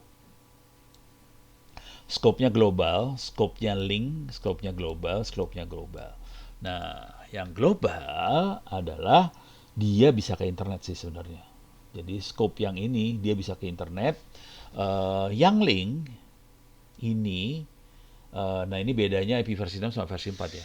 Kalau versi 4, komunikasi di data link layer itu pakai MAC address. Ini MAC address buat data link layer. Di versi 6, komunikasi di data link layernya pakai versi 6 juga. Jadi jangan khawatir. Jadi versi 6 pakai versi 6 juga untuk data link layernya. Dan kodenya di depannya ini FE80 itu buat kayak MAC address-nya. Nah, ini ada pertanyaan dari Mas Luki Rustianto. Apakah rekaman trainingnya bisa diakses? Ya, nanti ada di Cyber Academy. Direkam sama Mas Fikar. Oke. Oke, jadi rekamannya akan ada di Cyber Academy, bisa di-review lagi. Saya juga akan ngerekam juga. Insya Allah saya upload ke, mudah-mudahan nggak ada masalah nih. Soalnya saya suka masalah, kadang-kadang gagal rekam. Kalau gagal doang pusing kepala gue. Nah, beres ya. Jadi versinya bisa banyak. Cuman IP versi 6 yang normal sekarang ini biasanya kepalanya dua. Dua XXX, bukan FDC. Kalau FDC biasanya yang di-generate otomatis oleh router. Kalau yang FE80 sama otomatis oleh router tapi hanya dipakai dalam LAN. Gitu ya. Nah, sekarang saya akan coba kasih lihat IP versi 6 yang sederhana banget. Oke, ini udah cukup. Ini stop closing. Oke. Jadi ini tadi DVWA buat latihan perang ya. Sekarang saya akan masuk IP versi 6. Mana dia? Oh, belum. Saya akan masuk ke terminal. Oke. SSH servernya kosong berapa tadi ya, lupa gue. 113 kalau nggak salah ya. Coba lihat di sini berapa. 116, salah. 192.168.0.116. Oke, sekarang saya akan masuk 116. 123456 passwordnya. Gampang. Oke, sudo su clear layar if config. Oke, kita bisa lihat ini IP versi 6-nya. Di sini ada versi 4-nya juga, 116. Sekarang saya akan tambahin versi 6 ke situ. Kalau mau gampang, kita cari contekan di sini, di e-learning-nya. Naik ke atas aja ya. Apa itu versi 6, segala macam. Ini saya masuk, saya loncat, masuk ke interface. Nah, ini konfigurasi interface. Menambahkan ke interface. Yang lain silahkan dibaca-baca ya. Saya banyak loncat-loncat supaya ininya enak aja sih. Biar waktunya lebih banyak. Oke. Nah, ini kalau kita perhatiin, caranya adalah IP-6 address at, IP address-nya berapa, device-nya apa. Jadi IP-6 address at, IP address-nya berapa, /64, device-nya berapa. Nah, ini adalah netmask, /64. Kalau kita pakai IP versi 4, biasanya maksimumnya kan /32, itu udah maksimum banget. Yang sering dipakai di LAN /24. Kalau di LAN-nya IP versi 6, /64 biasanya. Padahal IP-nya adalah /128 sih sebenarnya. Jadi bayangkan /64 itu setengahnya 128. Artinya kita masih punya 64 bit lagi panjangnya untuk semua host yang ada dalam LAN. 64 bit itu lebih panjang daripada versi 4 yang cuma 32 bit. Jadi hostnya IP versi 6 itu 64 bit panjangnya. Gitu ya. Network address-nya 64 bit lagi. Jadi network address 64 bit, hostnya 64 bit. Biasanya kalau di ISP 48 untuk ininya, apa sih, hostnya gitu ya. Sorry, saya ngomong kayak gini mudah-mudahan ngerti ya. Kalau nggak ngerti silahkan tanya loh. Saya rada loncat nih soalnya. Oke, jadi aman, lega ya. Saya kadang-kadang kalau ngomong kadang-kadang takut juga nih. Pada ngerti bakal gak, gue lagi loncat soalnya. Intinya ini ya, udah sekarang saya akan tambahkan ini ke server yang kita punya. Perhatiin formatnya adalah IP-6 address at, IP-nya berapa, device-nya ke Ethernet yang mana. Oke, sekarang saya akan masuk ke sini. Sorry, salah. Saya masuk ke ini di server. Saya akan ini di Kali Linux. Saya sudo su juga di Kali Linux-nya ya. Oke, clear layar, if config, more. Oke, namanya dia Ethernet 0 di sini. Coba kita lihat di server namanya apa. Namanya ENP0S3. Oke, sekarang saya tambahin IP-6, salah. Address at 2001.2.21 misalnya servernya. Device-nya adalah ENP0S3. Gitu. Ya. Coba kita lihat IP if config aja, if config more. Nah, ini kelihatan dia masuk nih. Dan dia adalah global. Oke. Ups. Salah. Langsung 128 dia. Kacau, ntar routingnya nggak bisa ntar. Saya harus remove, saya harus delete. Cara nge-delete adalah kita cari contekan dulu. Oke. Itu tadi menambah tuh. Oke. Menambah. Mana delete-nya? Buang. Harusnya delete ya, jangan buang kalimatnya. Susah banget diklik.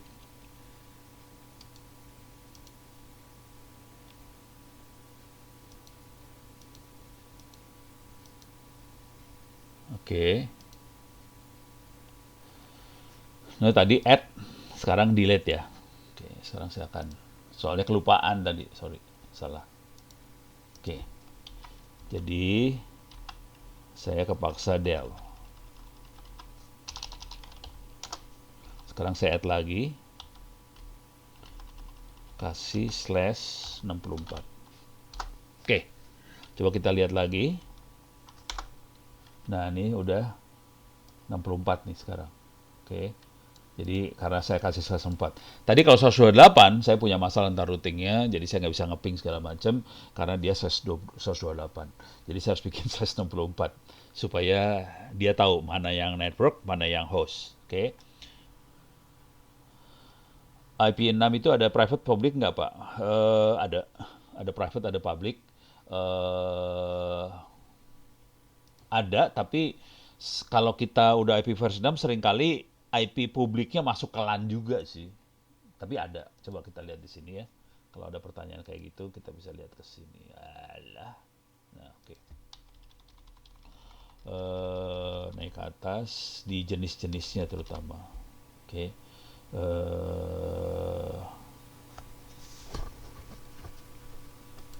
Nih.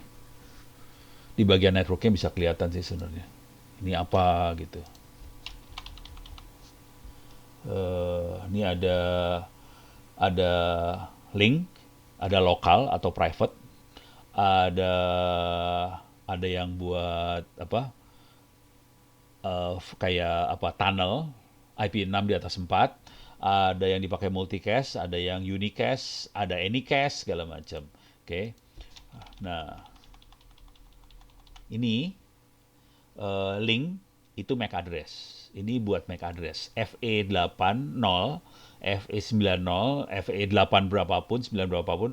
Jadi FE ini MAC address, data link. Kalau yang FECDEF ini private network. Ini IP private. Kalau di IP4. Kalau di IP6 seperti ini private-nya. Oke. Kalau kita buat mainan streaming apa segala macam, kita pengen jalanin video server kayak gitu lokal, kita bisa pakai seperti ini FC. Oke, itu biasanya dipakai buat server lokal supaya kita bisa streaming lokal. Kalau yang buat global public IP biasanya depannya 2. Sekarang kondisinya 2. eh Cuman kalau testing waktu IP versi namanya dites kita pakai address yang ini 3FFE itu pakai buat testing sih dulu. Tapi sekarang udah dimatiin. 3FFE-nya udah mati. Beres ya. Apakah routernya harus support IP versi 6 juga? Sebetulnya pada hari ini router-router yang baru, komputer yang baru, gadget yang baru, Windows yang baru, semua komputer sistem operasi yang baru sudah support IP versi 6 sih sebenarnya. Jadi kalau Anda ngelihat masuk ke Windows segala macam ada versi 6 ya sih sebenarnya udah jalan. Kayak gini tadi udah langsung jalan. Ini kan ada FDDC, FE ini langsung otomatis jalan sih versi 6-nya sih sebenarnya. Cuman rata-rata adminnya si provider nggak tahu cara ngeset IP versi 6. Jadi masalah kita paling besar adalah cara ngeset IP versi 6-nya seperti apa, nggak banyak yang tahu, dan kondisinya hari ini IP versi 4-nya udah habis sebetulnya. Oke. Siapa yang ngelola IP versi 6 di Indonesia? Yang alokasiin IP versi 6 di Indonesia adalah IDNIC. Posisinya ada di bawah APJI, APJII. Jadi IDNIC di dalam APJI, IDNIC berkoordinasi dengan teman-teman APNIC di Asia Pasifik yang lokasinya ada di Brisbane di Australia. Oke.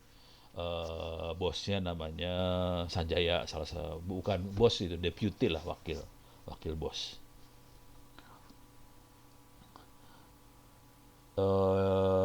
Kalau dari ISP dapat alokasi versi 6/4, sebaiknya gimana ngaturnya untuk bagi-bagi ke device di intranetnya, bikin DHCP 6 atau configuration aja?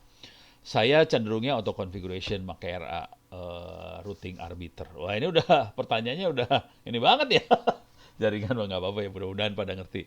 Kalau DHCP kita harus ngasih blok IP, sini IP-nya berapa, sini IP-nya berapa. Kalau mau enteng di sistem, saya lebih cenderung ke auto configuration, pakai RA, routing advertisement ya, server. Jadi itu kerennya IP versi 6 ya. Tidak harus pakai DHCP, dia bisa otomatis nanya, IP ini dipakai nggak? Boleh nggak saya pakai? Gitu. Jadi keren itu IP versi 6. Versi 4 nggak bisa kayak gitu. Versi 6 bisa. Apakah implementasi versi 6 harus dibarengi dengan versi 4 juga? IP versi 6 dan versi 4 bisa jalan di jaringan LAN yang sama. Nggak masalah. Jadi bisa. Yang penting routernya bisa ngerti dua-duanya. Itu yang jadi masalah tuh. Jadi yang paling susahnya adalah di admin yang mengkonfigurasi router supaya bisa jalan dua siklus IP versi 6 dan versi 4. Itu yang paling susah. Oke. Bagaimana membedakan versi 6 dan port? Portnya sama aja sih. Portnya sama aja. Pakai titik dua ya bisa. Eh, jadi portnya sama, bisa pakai titik dua, tapi agak beda dikit caranya. Coba kita kita cobain ya, kita percobaan. Oke, kita percobaan nih. Tadi saya sudah ngeset di sini adalah 2001.2.21 itu di server. Sekarang saya masukin ke Kali Linux. Oke, IP minus 6 address at 201.2.22 slash 64. Terus device-nya ETH0. Oke, coba kita lihat if config more. Nah, ini masuk gini ya. Oke, coba kita ping 2001.2.21. Oh, sorry. Salah ngetik. Ping. Nah, mau kan? Dia bisa di ping. Oke. 2001.2.21. Coba kita nge-web di sini. Cara nge-webnya gini doang sih. Sorry. Saya buka di sini ya. 2001.2.21. Ini saya ambil sama belakangnya, copy, masukin sini, paste. Sorry, ini slash dvwa, enter. Uts, masuk, admin, password. Kalau dvwa username-nya admin, passwordnya password ya. Oke, kita bisa lihat ini sekarang pakai IP versi 6, yang ini versi 4. Oke. Ya, enter. Ya, masuk. Jadi yang satu versi 4, satu versi 6. Dua-duanya jalan, nggak masalah. Jadi dual stack kira-kira kayak gini, dua-duanya jalan. Nanti yang masalahnya di router sih. Jadi admin jaringannya harus jago supaya ini routernya jalan. Kenapa ini diperlukan banget? Karena kondisinya kita kehabisan IP address sih. Coba lihat aja. IP versi 4, bahasa Inggrisnya habis itu exhaust. Nah ini. Kita lihat gambarnya aja yang seru ya. Nih, habis. Ini habis turun semua. Coba kita lihat. Ini bisa digedein nggak? Ini kelihatan 2014. Ini yang warna biru adalah warna hijau adalah, warna merah adalah IANA. Warna hijau adalah rear to APNIC dan teman-temannya itu ya. Apnik, ada macam-macam Afrinik apa segala macam, habis 2014. Sekarang 2021, habis sih sebenarnya, kondisinya habis. Beberapa dinas kominfo kayaknya, ini kalau kita ngomong di pemerintahan Indonesia, beberapa dinas kominfo masih punya blok IP yang lumayan gede, versi 4. Tapi beberapa cuma berhasil dapat 3 IP, 4 IP, ya nangis lu urusannya. Gitu ya. Jadi kalau kondisinya nangis kayak gitu, sebaiknya harusnya kita mulai pindah ke IP versi 6. Cuman nggak banyak yang tahu cara konfigurasinya. Dari sisi security, kira-kira gini cara berpikirnya. Bayangkan kalau IP-nya habis. Bayangkan nomor telepon habis. Dari sisi komunikasi, jadi kita nggak akan bisa komunikasi. Itu kayaknya lebih ke arah risk management, jadi resiko bencana. Bayangkan kalau IP-nya habis, kita nggak bisa komunikasi loh, hati-hati.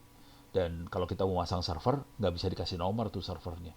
Kalau nggak bisa dikasih nomor, komunikasi bubar semuanya. Jadi sebaiknya mulai dari sekarang sih, mulai ini API versi 6 sih kalau bisa. Karena toh bisa jalan sekaligus dua-duanya. Dan semua sistem operasi, router dan sebagainya udah siap dua IP sekaligus tadi, bisa jalan sekaligus. Itu ya. Cuman yang jadi masalah bukan sistem operasinya sih. Yang masalahnya orangnya nggak ngerti cara ngesetnya. Gitu aja sih masalah besarnya. Beres ya? IP first 6 kira-kira kayak gitu. Oke, ini ada pertanyaan direct ke saya. Oh, nggak ada. Oke, tidak ada pertanyaan. Oke, oke, beres. Coba, saya pengen nyoba port sih sebenarnya. Gimana caranya nyoba port? Coba saya coba gini ya. 80 ya? Salah. Di sini. Titik 280-nya di luar kurung kotak ya.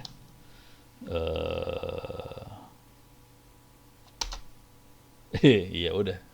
Hilang sih kalau port 80. Kalau port yang lain baru ya ini cara nulisnya gini doang sih. Titik 280. Tapi karena kalau 80 bakal hilang ya. Karena web memang portnya 80 defaultnya bakal hilang.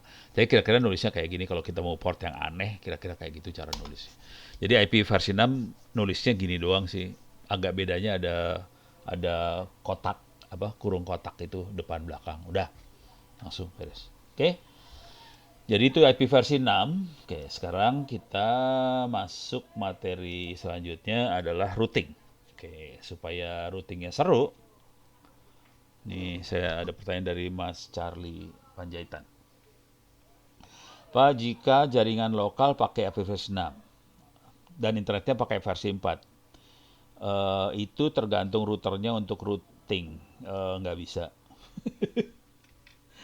Jadi nggak bisa di proxy tuh kayaknya. Versi 4 ke versi 6 nggak bisa. Jadi versi 6 ngomongnya sama versi 6 semuanya, versi 4 sama versi 4. Jadi nggak bisa komunikasi gitu. Misalnya LAN-nya versi 6, terus internetnya versi 4 nggak bisa. Jadi teknik yang kalau mau proxy 6 ke 6 lebih gampang.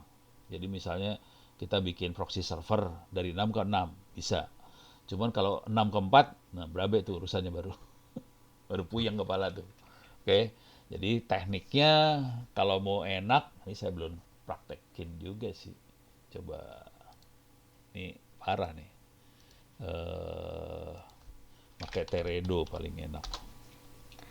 Kita punya masalah besar. Saya sendiri punya masalah besar. Dulunya saya bisa pakai ini. Jadi kita bisa bikin VPN versi 6 di atas versi 4. Tapi versi 4-nya harus versi 4 publik. Kita bisa bikin VPN. Artinya jaringan. Jadi kalau saya gambarin kira-kira gini lah. Ini kan ini saya rubah ya jaringannya ini ya. Saya akan rubah. Ini saya matiin aja, delete aja switchnya. Oke, delete. Saya akan pindahin mikrotik biar saya masuk ke yang ini ya. Yang routing, sederhana banget tapi routingnya ya. Oke. Oh sorry, sini. Oke. Ini router mikrotik.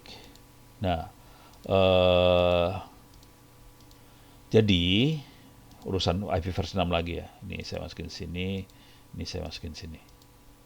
Oops, sorry. Ini masukin sini. Oke. Jadi Misalnya, ini kondisinya saya di rumah, masuk ke internet. Ini internet saya akan kasih lihat lah langsung lah. Jadi kita udah tidak langganan internet hari ini. Saya kasih lihat aja lah. Ini router saya ada dua. 192, 168, 2222 itu adalah Oxygen pakai Huawei. Oke, saya masukin. Satu lagi adalah 224, 192, 224. Jadi saya punya dua sambungan ke internet. Yang ini MNC Play. Oke. Yang satu lagi Oxygen. Nah, ini kalau kita lihat network interface, one connection, IP-nya perhatiin IP-nya. IP private ya. Bukan IP publik.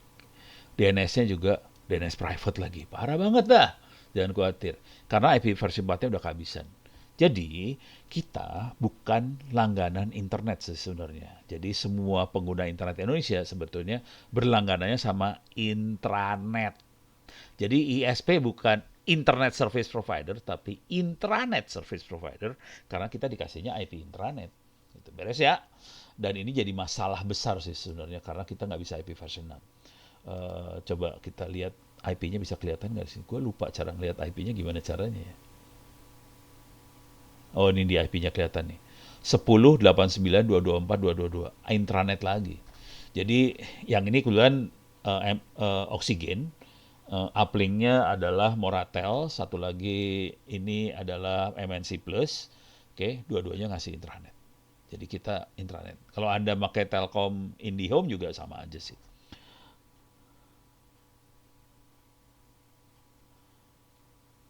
Nah, yang Telkomsel nggak juga sih. Ini dari Mas Fajar katanya Telkomsel 2 stack. Mudah-mudahan ya bener ya. Kejadiannya waktu itu sama saya Telkomsel saya lihat masih IP private juga sih. Oh di Bandung udah ya. Ya udah bagus sih. Telkomsel gua dapatnya IP private nih kacau juga. Ya nggak tahu lah. Mudah-mudahan mulai kalau Telkomsel. Jadi harapan kita lebih ke operator seluler sih sebenarnya jujur supaya kita bisa. Ini saya kasih lihat lah. Ada sih petanya. IP version 6 adoption. Adoption 2021 lah ya. Nah, kita bisa lihat di yang paling bagus mah Google. Nih Google. Nih kita lihat di Google aja ya. Nih kelihatan penggunaan IP versi 6 udah mulai sampai 35% di seluruh dunia. Ini total seluruh dunia ya. 30%. Kita bisa lihat petanya sih. Mana petanya? Per country adoption. Nah, ini yang seru per country adoptionnya. Nah, coba kita lihat Asia. Ini kalau Amerika ya oke lah. Eropa oke, India oke, Arab oke. Kita lihat Asia ya. Kita lihat Asia biar nafsu lu pada. Lihatin nih. India oke, Jepang oke, Malaysia oke, Thailand oke, Vietnam, Indonesia kasihan deh loh. Filipina ya emang kasihan.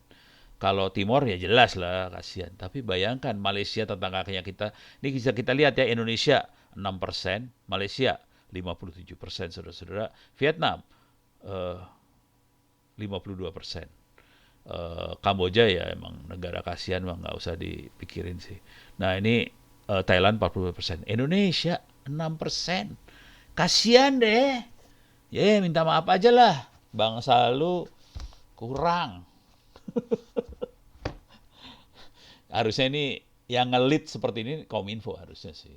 Nggak bisa sekedar nyuruh sebetulnya. Itu ya. Beres ya? Oke. Lanjut. Kalau diterusin ntar jadi curcol kan nggak lucu. Oke, ini tutup aja. Jadi semuanya terdata sih. Oke, kita lanjut. Kita ganti topik ke urusan router sekarang. Supaya mudah-mudahan kita bisa.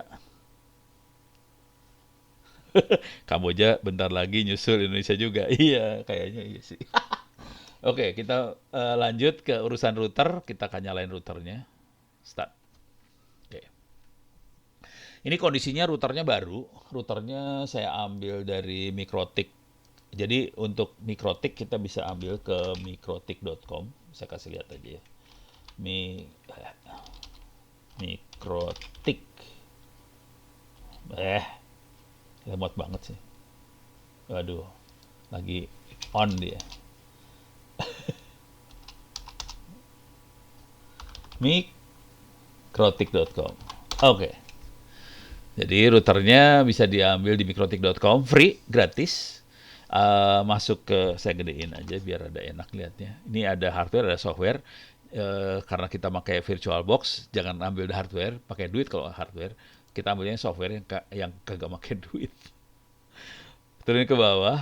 Nah ini teman-teman pada laporan ke saya, router OS yang 7 ini kayaknya seru nih urusannya karena kayaknya mending pakai yang mundur satu lah, yang 6 sekian itu masih oke. Nah, untuk kebutuhan eksperimennya kita bisa masuk ke cloud hosted router. Nah, turun ke bawah dikit di sini ada OVA template, ambil yang versi saya nggak ngambil 71 sih. Saya paling ngambilnya 649 atau 648. Oke. Ini bentuknya file OVA, nanti kita bisa masukin ke dalam sini. File import. Oke, file OVA-nya diimport, langsung dia jadi yang Mikrotik yang ori ini. Oke, ini sekarang kita lihat Mikrotik 1 lagi kondisinya running. Ini running. Nah, ini kosong, nggak ada konfigurasi apa-apa. Saya akan masuk ke konsolnya dia. Jadi cuma klik kanan konsol, masuk. Saya masuk ke sini, nih, login admin. Passwordnya Ctrl C aja, males. Buat eksperimen mah nggak masalah lah. Ini kalau kita lihat saya makanya 649 ya. Dan ini saya pakai berhari-hari nggak apa-apa juga sih. Tapi kalau Anda pakai serius buat software defined network apa segala macam, sebaiknya beli lisensi.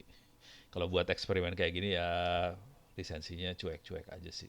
Nah, oke, sekarang saya akan bikin router Mikrotiknya. Ini masih kosong, nggak ada konfigurasi apa-apa. Coba kita lihat IP address print. Nih, dia dapat IP sudah 192.168.0.119.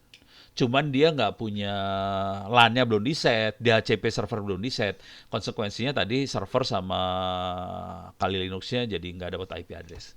Saya akan kasih lihat sedikit cara bikin server sederhana, router sederhana, pakai Mikrotik. Mikrotik. Cuman mungkin teman-teman kebanyakan mungkin pakai Winbox kali ya kalau pakai Mikrotik. Kalau Anda perhatikan saya nggak pakai Winbox sih. Pakainya command line. CLI banget, minta maaf. Bukannya apa-apa sih, kalau pakai Winbox saya nggak bisa copy paste. Jadi harus ngelihat gambar Winbox-nya, mana yang diklik. Kalau pakai command line, tinggal gini aja. Ini saya masuk ke router sederhana ini. Ini sama persis sih sebenarnya. Nah, saya cuma gini aja. Bayangin ini tinggal di select aja.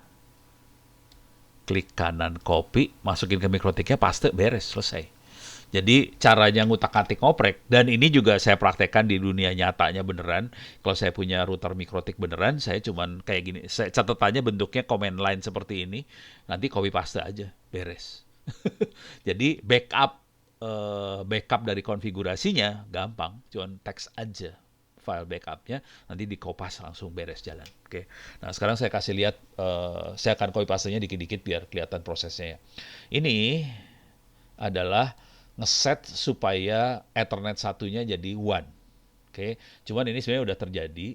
Nah ini kalau kita lihat di Ethernet 1 sudah jadi one dan dia dapat IP address dari jaringan LAN saya 192.168.0.119. Udah jadi one dia. Jadi ini nggak usah dikerjain lagi. Kalau mau dikerjain lagi ya nggak masalah, bisa aja sih. Nah sekarang saya pengen Ethernet 2345678 dijadiin satu jadi bridge, namanya bridge 1. Jadi bridge 1, caranya cuma gini aja, interface bridge, add name-nya bridge 1, kemudian port yang akan ditempelkan di interface bridge tadi adalah interface 2345678. Jadi perintahnya kayak gini aja, klik kanan copy, saya bikin LAN.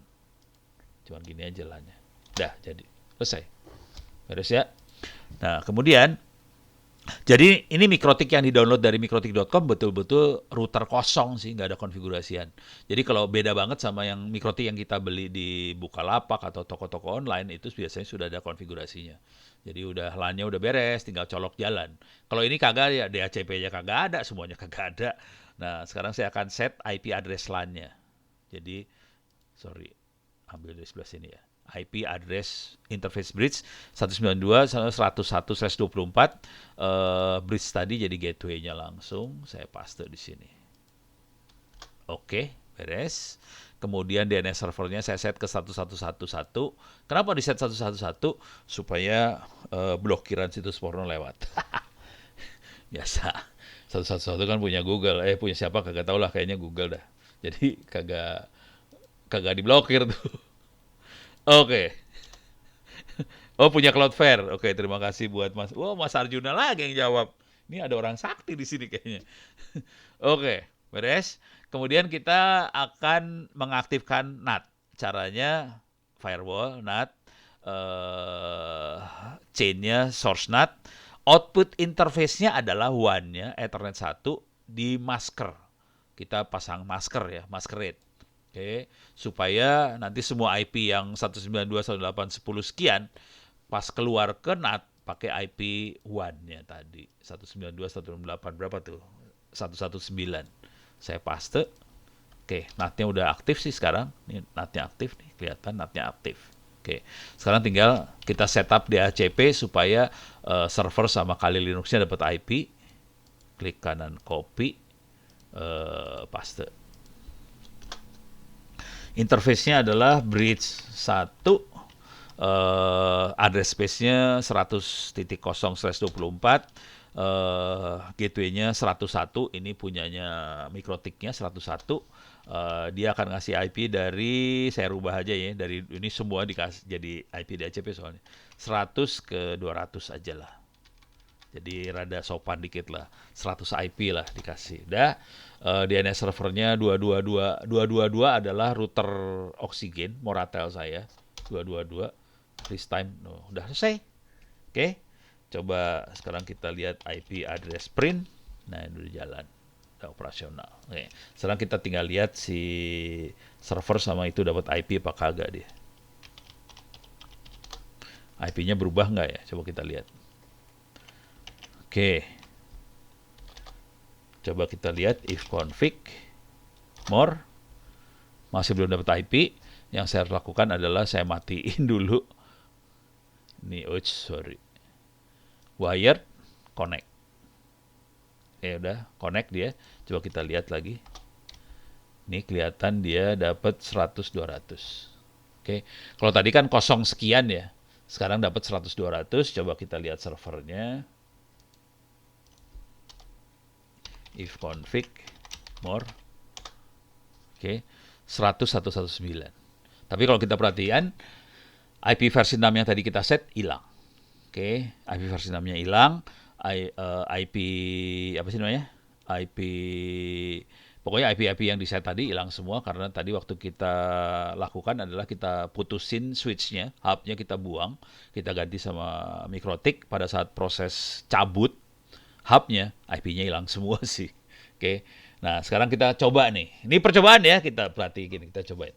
Perhatikan si Mikrotik-nya hanya IP versi 4. Mikrotik IP versi 4 ya. Sekarang saya akan bikin supaya si server sama kali Linux-nya punya IP versi 6. Mikrotik-nya biarin versi 4 dulu. Oke. Oke, dah. Saya akan kasih IP-6 address at 2001.2.21/64 device ENP berapa tuh? 0S3. Oke, coba kita lihat if config lagi. Udah masuk nih ya. 2001 titik ini mouse-nya nggak bisa masuk ke server soalnya. 2001.21/64 global. Kelihatan masuk IP-nya. Sekarang saya masuk ke sini. Coba if config dulu ya. Ini belum masuk. Jamin A. Nah, ini udah. Address at 2001.2.22 Ethernet 0. Oke. Coba if config lagi. Masuk nih. Oke. Nah, ini yang seru adalah Mikrotik-nya tidak ada IP versi 6 loh. Hati-hati. Ini tapi si komputer server sama kali Linux-nya pakai versi 6. Kita coba lihat. Bisa nggak di ping? Kita ping 2001.2.21. Bisa loh, jangan khawatir. Jadi dia bisa lewat router yang cuman ngerti IP versi 4, kita lewatin versi 6. Jalan, jangan khawatir. Gila ini mah kacau. Coba kita reload lagi yang ini ya. Bisa, jangan khawatir. Jadi bisa aja, nggak masalah sih sebenarnya. Oke. Nah, sekarang yang seru, gimana caranya kalau kita bikin si routernya punya versi 6 juga kan, mikrotiknya versi 6 gitu. Iyalah, malah nggak jalan. Oh, IP-nya ganti tadi. Berapa sih? Tadi teh jadi 100 199 kalau nggak salah ya. Masuk lagi dia. Oke, karena IP-nya berubah karena pakai router 100 sekian ya. Oke, cuman versi 4-nya versi 6-nya sama IP-nya. Gitu ya. Nah, sekarang kita akan coba bisa nggak kita masuk routernya, tapi routernya pakai versi 6 sekarang. Jadi saya harus ngeset versi 6 di Mikrotik. Oke. Gampang juga sih sebenarnya. Tapi supaya enak saya kasih lihat contekan. Kita cari contekan lah biar enak hidup kita. Jadi biasakan nyontek, karena nyontek itu enak. Jadi nanti ujian juga nyontek juga nggak masalah lah. Oke, Mikrotik atau IP versi 6, Advanced Routing. Versi 6 Advanced Routing, saya akan cari di Mikrotik. Coba versi 6 Mikrotik. Jadi saya udah bikin sih versi 6 Mikrotiknya. Nih, cara lupa saya. Versi 6 harus di-enable dulu. Nah, ini masalah nih sih. Jadi, defaultnya Mikrotik, sorry kelupaan. Kalau buat enable ini harus di-restart, ntar parah gua. Ya udah, ntar kita restart aja ya. Ini harus di-enable dulu. Ini kondisi belum di-enable nih, parah dah. Oke. Jadi, saya masuk sini dulu ya. Sistem, apa sih? Package print. Sistem package print. Tuh kan? Belum enable. Sialan nih. Ya, kita harus enable dulu lah. Kelupaan biasa. Oke, kita enable dulu versi 6-nya. Karena ini baru seminggu umur sistem operasinya. Ini enable dulu. Enable. Nah, ini harus di reset sih konfigurasinya. Kalau nggak mau biasanya. Coba sistem package print. Tuh nggak mau kan. Jadi harus di reset nih. Alah, lama lagi. Nggak apa-apa lah. Reset. Nah, reset itu konsekuensinya adalah kemungkinan IP versi 6 yang ada di Kali Linux sama server bakal hilang sih. Ya kalau hilang kepaksa kita set ulang. Tapi saya konsekuensi yang ada di saya harus ini harus dikerjain ulang sih. Ini harus kopas lagi ya, sebel gue. Nih, kopas lagi aja ya. Oke, udah booting admin. Soalnya di reset, jadi hilang semua sih sebenarnya. Oke, paste. Udah. Iya, udah. Sekarang kita setup lagi di ACP-nya, ngulang lagi. Harusnya tadi gua iniin ya. Bridge 1. Ini 101. Oke, ini saya kasih dari 100 sampai 100 200 ya. 100 sampai 100 200. Oke, DNS-nya ke 0222 itu router oksigen Moratel saya, waktunya 10 menit. Oke, udah. Coba kita cek lagi. Ini hilang nggak? Pas booting hilang nggak? Coba kita lihat ya. If config. Coba ping 192.98.101. Iya, kagak hilang. Alah, salah pencet. Oke, kita coba ping IP versi 6 ya. 201.2.21. Oh, masih hidup. Coba kita ping ke 199. Oh, masih hidup. Oke. Jadi server sama itu IP versi 6 masih jalan, versi 4 masih jalan, di server Kalilinux masih jalan, cuman di routernya sekarang IP versi 6 udah bisa diaktifin. Oke. Sekarang kita akan ngasih IP versi 6 ke router di sini. Oke. Nah, untuk setup IP versi 6 caranya cuma gini aja. IPv6 address at ini di Mikrotik ya. IP versi 6 address at, addressnya berapa, interface-nya apa. Oke, saya akan set di bridge-nya. I, sorry, IPv6 address at address 2001.2.2 berapa ya? 111 slash 64. Jangan lupa slash 64-nya. Interface bridge 1. Jadi seluruh bridge-nya dapat, seluruh LAN-nya dapat 111. Oke. Sekarang IP versi 6 sudah diaktifkan di Mikrotik. Coba kita lihat sekarang. Sorry. Dari sini ya. Coba kita ping ke 111. Bisa, saudara-saudara. Seru kan? Jalan dua-duanya loh, hati-hati. Coba di situ ngeping ke 111, di sini oh ini Mikrotik ya. Mana servernya? Lalalala. Mau saya mana hilang? Oke. Saya ping ke, jadi biar seru ya. Ini Mikrotiknya saya minimize aja lah. Si Kali Linux lagi ngeping ke versi 6 router. Sekarang di server 192.168.101 versi 4. Dua-duanya bereaksi. Jadi ke 2001.111 jalan, ke ini jalan. Oke, sekarang kita coba, ini biarin aja ngepingnya jalan terus aja biar seru ya.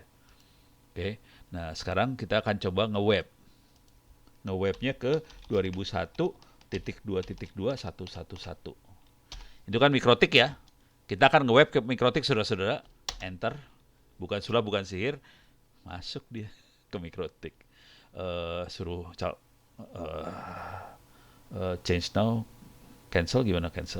Webfix aja mau nggak ya? Oh, mau dia webfix. Oke, jadi kita bisa konfigurasi web dengan IP versi 6. Keren kan? Keren. Langsung jalan semuanya. Beres ya. Jadi kita bisa ngeset macam-macam sih. Bisa interface list, kita bisa add ethernetnya, gimana kondisinya, bisa diklik apa segala macam lah. Ini ethernet 3, kenapa bisa?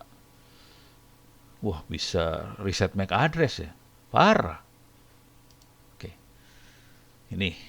Ada pertanyaan? Oh, silahkan ditulis di chat. Nggak ada, aman. Jadi jalan semua ya. Ngecek V6 ini bisa masukin ke konsep VLAN nggak? Harusnya sih bisa. Tinggal ini aja ditambahin. Sebenarnya dia nggak peduli sih sebenarnya. Mau nanya konsep port. Jadi kalau VLAN ini beres ya, kita tinggal tambahin aja. Jadi VLAN-nya nempelnya kan lebih ke fisik ya. VLAN kayak bikin jaringan fisik tapi virtual kan. IP-nya yang ngikut, gitu ya, beres ya. Nah, terus mau nanya konsep port, silahkan aja. Mau nanya konsep port, mau apanya, mau ditanyain. Oke. Ini saya sambil ini ya, sambil bentar. Mudah-mudahan saya Mas Oto nanya konsep port. IP versi 6 tidak perlu di NAT. Ya, nggak perlu NAT. Oh ya, yang perlu Anda tahu juga sebetulnya, coba kita sambil kita ini ya, kita sniffing. Ini sniffingnya hilang. Ini matiin aja lah, Ctrl C. Tadi juga saya matiin. Biar saya pengen ngasih lihat ke efisiensi dari IP versi 6 tadi. Saya coba sniffing, WhatsApp, oke, masuk, oke, saya akan capture start.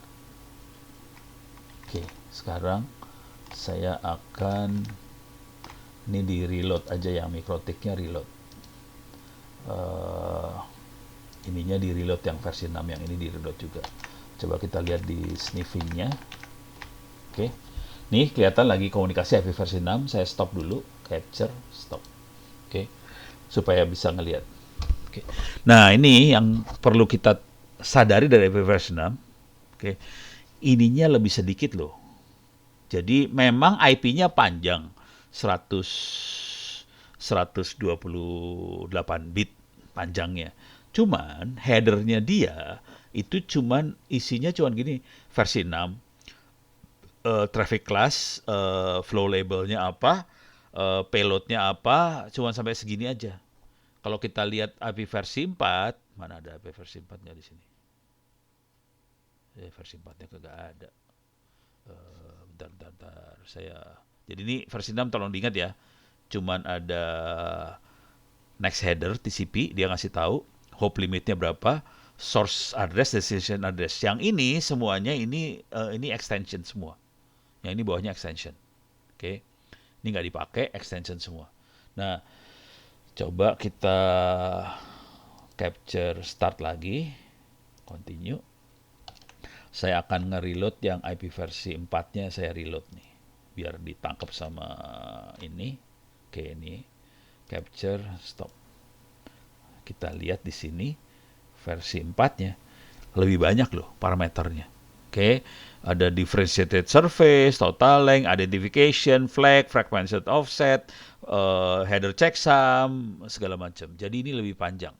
Konsekuensi yang terjadi adalah kalau kita pakai IP versi 4, router kerjanya lebih berat karena dia harus parsing banyak parameter. Kalau kita pakai versi 6, router kerjanya lebih enteng karena parameter yang diparsing lebih sedikit. Itu kunci gedenya. Konsekuensi dari itu adalah IP versi 6 lebih cepat daripada versi 4. Walaupun dia lebih panjang addressnya, karena parameter yang ada di header protokolnya lebih sedikit, routernya tidak kerja terlalu berat buat parsing gitu. Dan apa, teknik routingnya juga enteng banget ya, udah slash 64 gitu. Itu udah gede banget gitu. Jadi hampir semuanya nggak usah pakai routing gitu, hampir bridge aja, kira-kira kayak itu. Jadi versi 6 lebih cepat. Kalau yang lain-lain misalnya kita butuh security, dia bisa bikin security kayak IPsec-nya bisa built in ke dalam IP versi 6, bentuknya extension. Jadi lebih secure juga bisa, tapi semuanya lebih kenceng dibandingin versi 4. Nah, pertanyaan kalau pakai NAT gimana? Perlu NAT nggak? Nggak perlu sih sebenarnya. Kalau mau aman gimana? IPsec-nya dijalanin. Aman dia. Gitu. Jadi keren banget sih sebenarnya versi 6. Cuman nggak banyak yang ngerti sih. Itu yang jadi masalah. Mau nanya tentang konsep port. Nah, ini kayaknya pertanyaan Mas Oto ya. Oke, sorry nih gua ketemu sorry ke sini dulu. Oke. Ini susah ya. Tar. Panjang sih soalnya. Izin tanya, misalnya kita bikin internet proxy server dengan port 8080. Di klien harus kita setting proxy server 8080. Boleh. Untuk klien yang dikasih akses, dia bisa buka internet. Ya, oke. Berapa aplikasi bisa jalan, misalnya auto dan sebagainya. Tapi ada beberapa aplikasi, contoh aplikasi e-factor dari DJP nggak jalan. Penjelasannya kenapa ya, Pak? Waduh. Jujur saya nggak tahu nih, harus ngeliat dulu. Paling gampang sih gini, kalau saya nggak bisa jawab langsung nih ya, soalnya saya nggak pernah pakai aplikasi e-factor dari DJP. Tapi kira-kira gini, tolong dijalankan Wireshark-nya dijalanin, jalankan aplikasi DJP-nya tanpa proxy dulu, tanpa proxy. Jalankan aplikasi DJP-nya tanpa proxy. Perhatikan baik-baik bagaimana si aplikasi DJP berkomunikasi dengan DJP-nya. Oke. Misalnya dia akan buka port apa, protokolnya apa. Nah, itu yang dilihat baik-baik. Proxy biasanya dia akan memproxy web. Webnya akan diproxy. Kalau dia tidak pakai web, tidak pakai HTTP, kemungkinan besar jadi nggak bisa diproxy karena proksinya web rata-rata.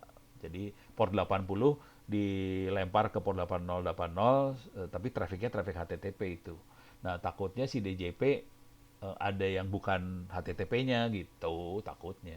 Jadi saya nggak bisa jawab, harus ngeliat pakai ini soalnya Wireshark buat ngelihatnya.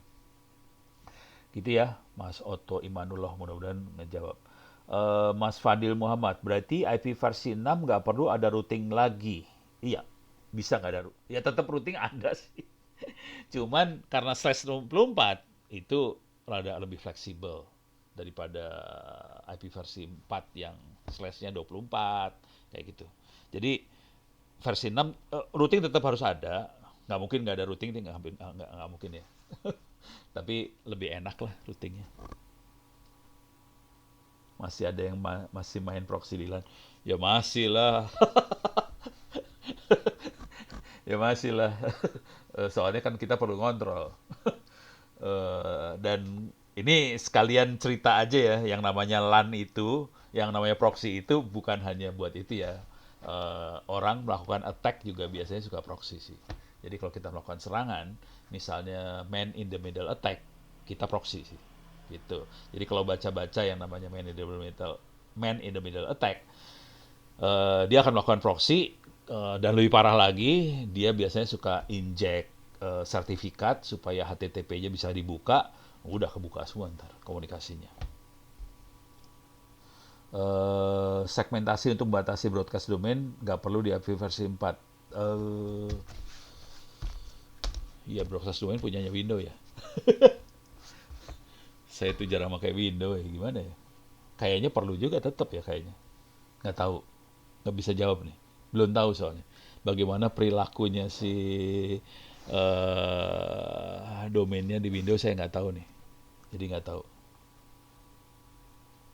Dari semua keunggulan IP versi 6, apa kelemahan signifikan dari IP versi 6? Apa ya? Ini saya lagi bingung nih kalau ditanya kelemahannya. eh Mungkin belum semua, mungkin tapi ini mungkin ya, mungkin nggak semua aplikasi siap dengan IP versi 6, mungkin. Tapi sebagian besar aplikasi yang normal-normal sih udah siap-siap aja sih. Apa ya? Belum tahu Yang signifikan nggak tahu. Yang signifikan banget ya. Kalau nggak gini deh, gue carilah di Google lah. Kita cari googling aja dah. Mana dia? Coba kita cari Google ya. Eh, IP server drawback signifikan.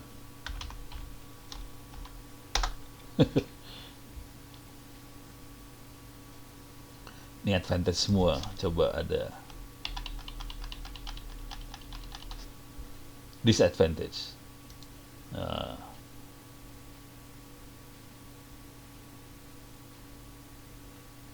ini nih kayaknya. Ini dia kontraknya nih. Bisa dibaca. System issues, ya kayak gitu-gitu. Mungkin ada sistem-sistem yang belum versi 6 juga ya. Kalau kita pakai sistem operasi yang lama, aplikasi yang lama, ya itu masalah sih.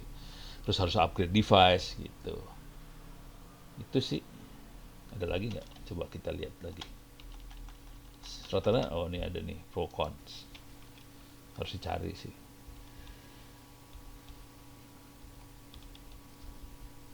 Oops, benefit. Ini benefit. Con. Local network changes.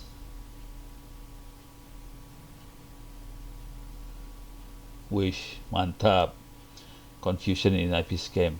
Oh ini karena IP versi 4, versi 6 ada dua sekaligus. Ada yang bingung. Kira-kira itu sih. Kira-kira kayak gini. Oke. Dari semua keunggulan masih ada contoh routing di IP. Mas bisa kasih contoh routing di IP versi 6? Oke, waktunya habis soalnya. Kita, nah ini buat pertanyaan Mas Fadil Muhammad, kita coba minggu depan ya.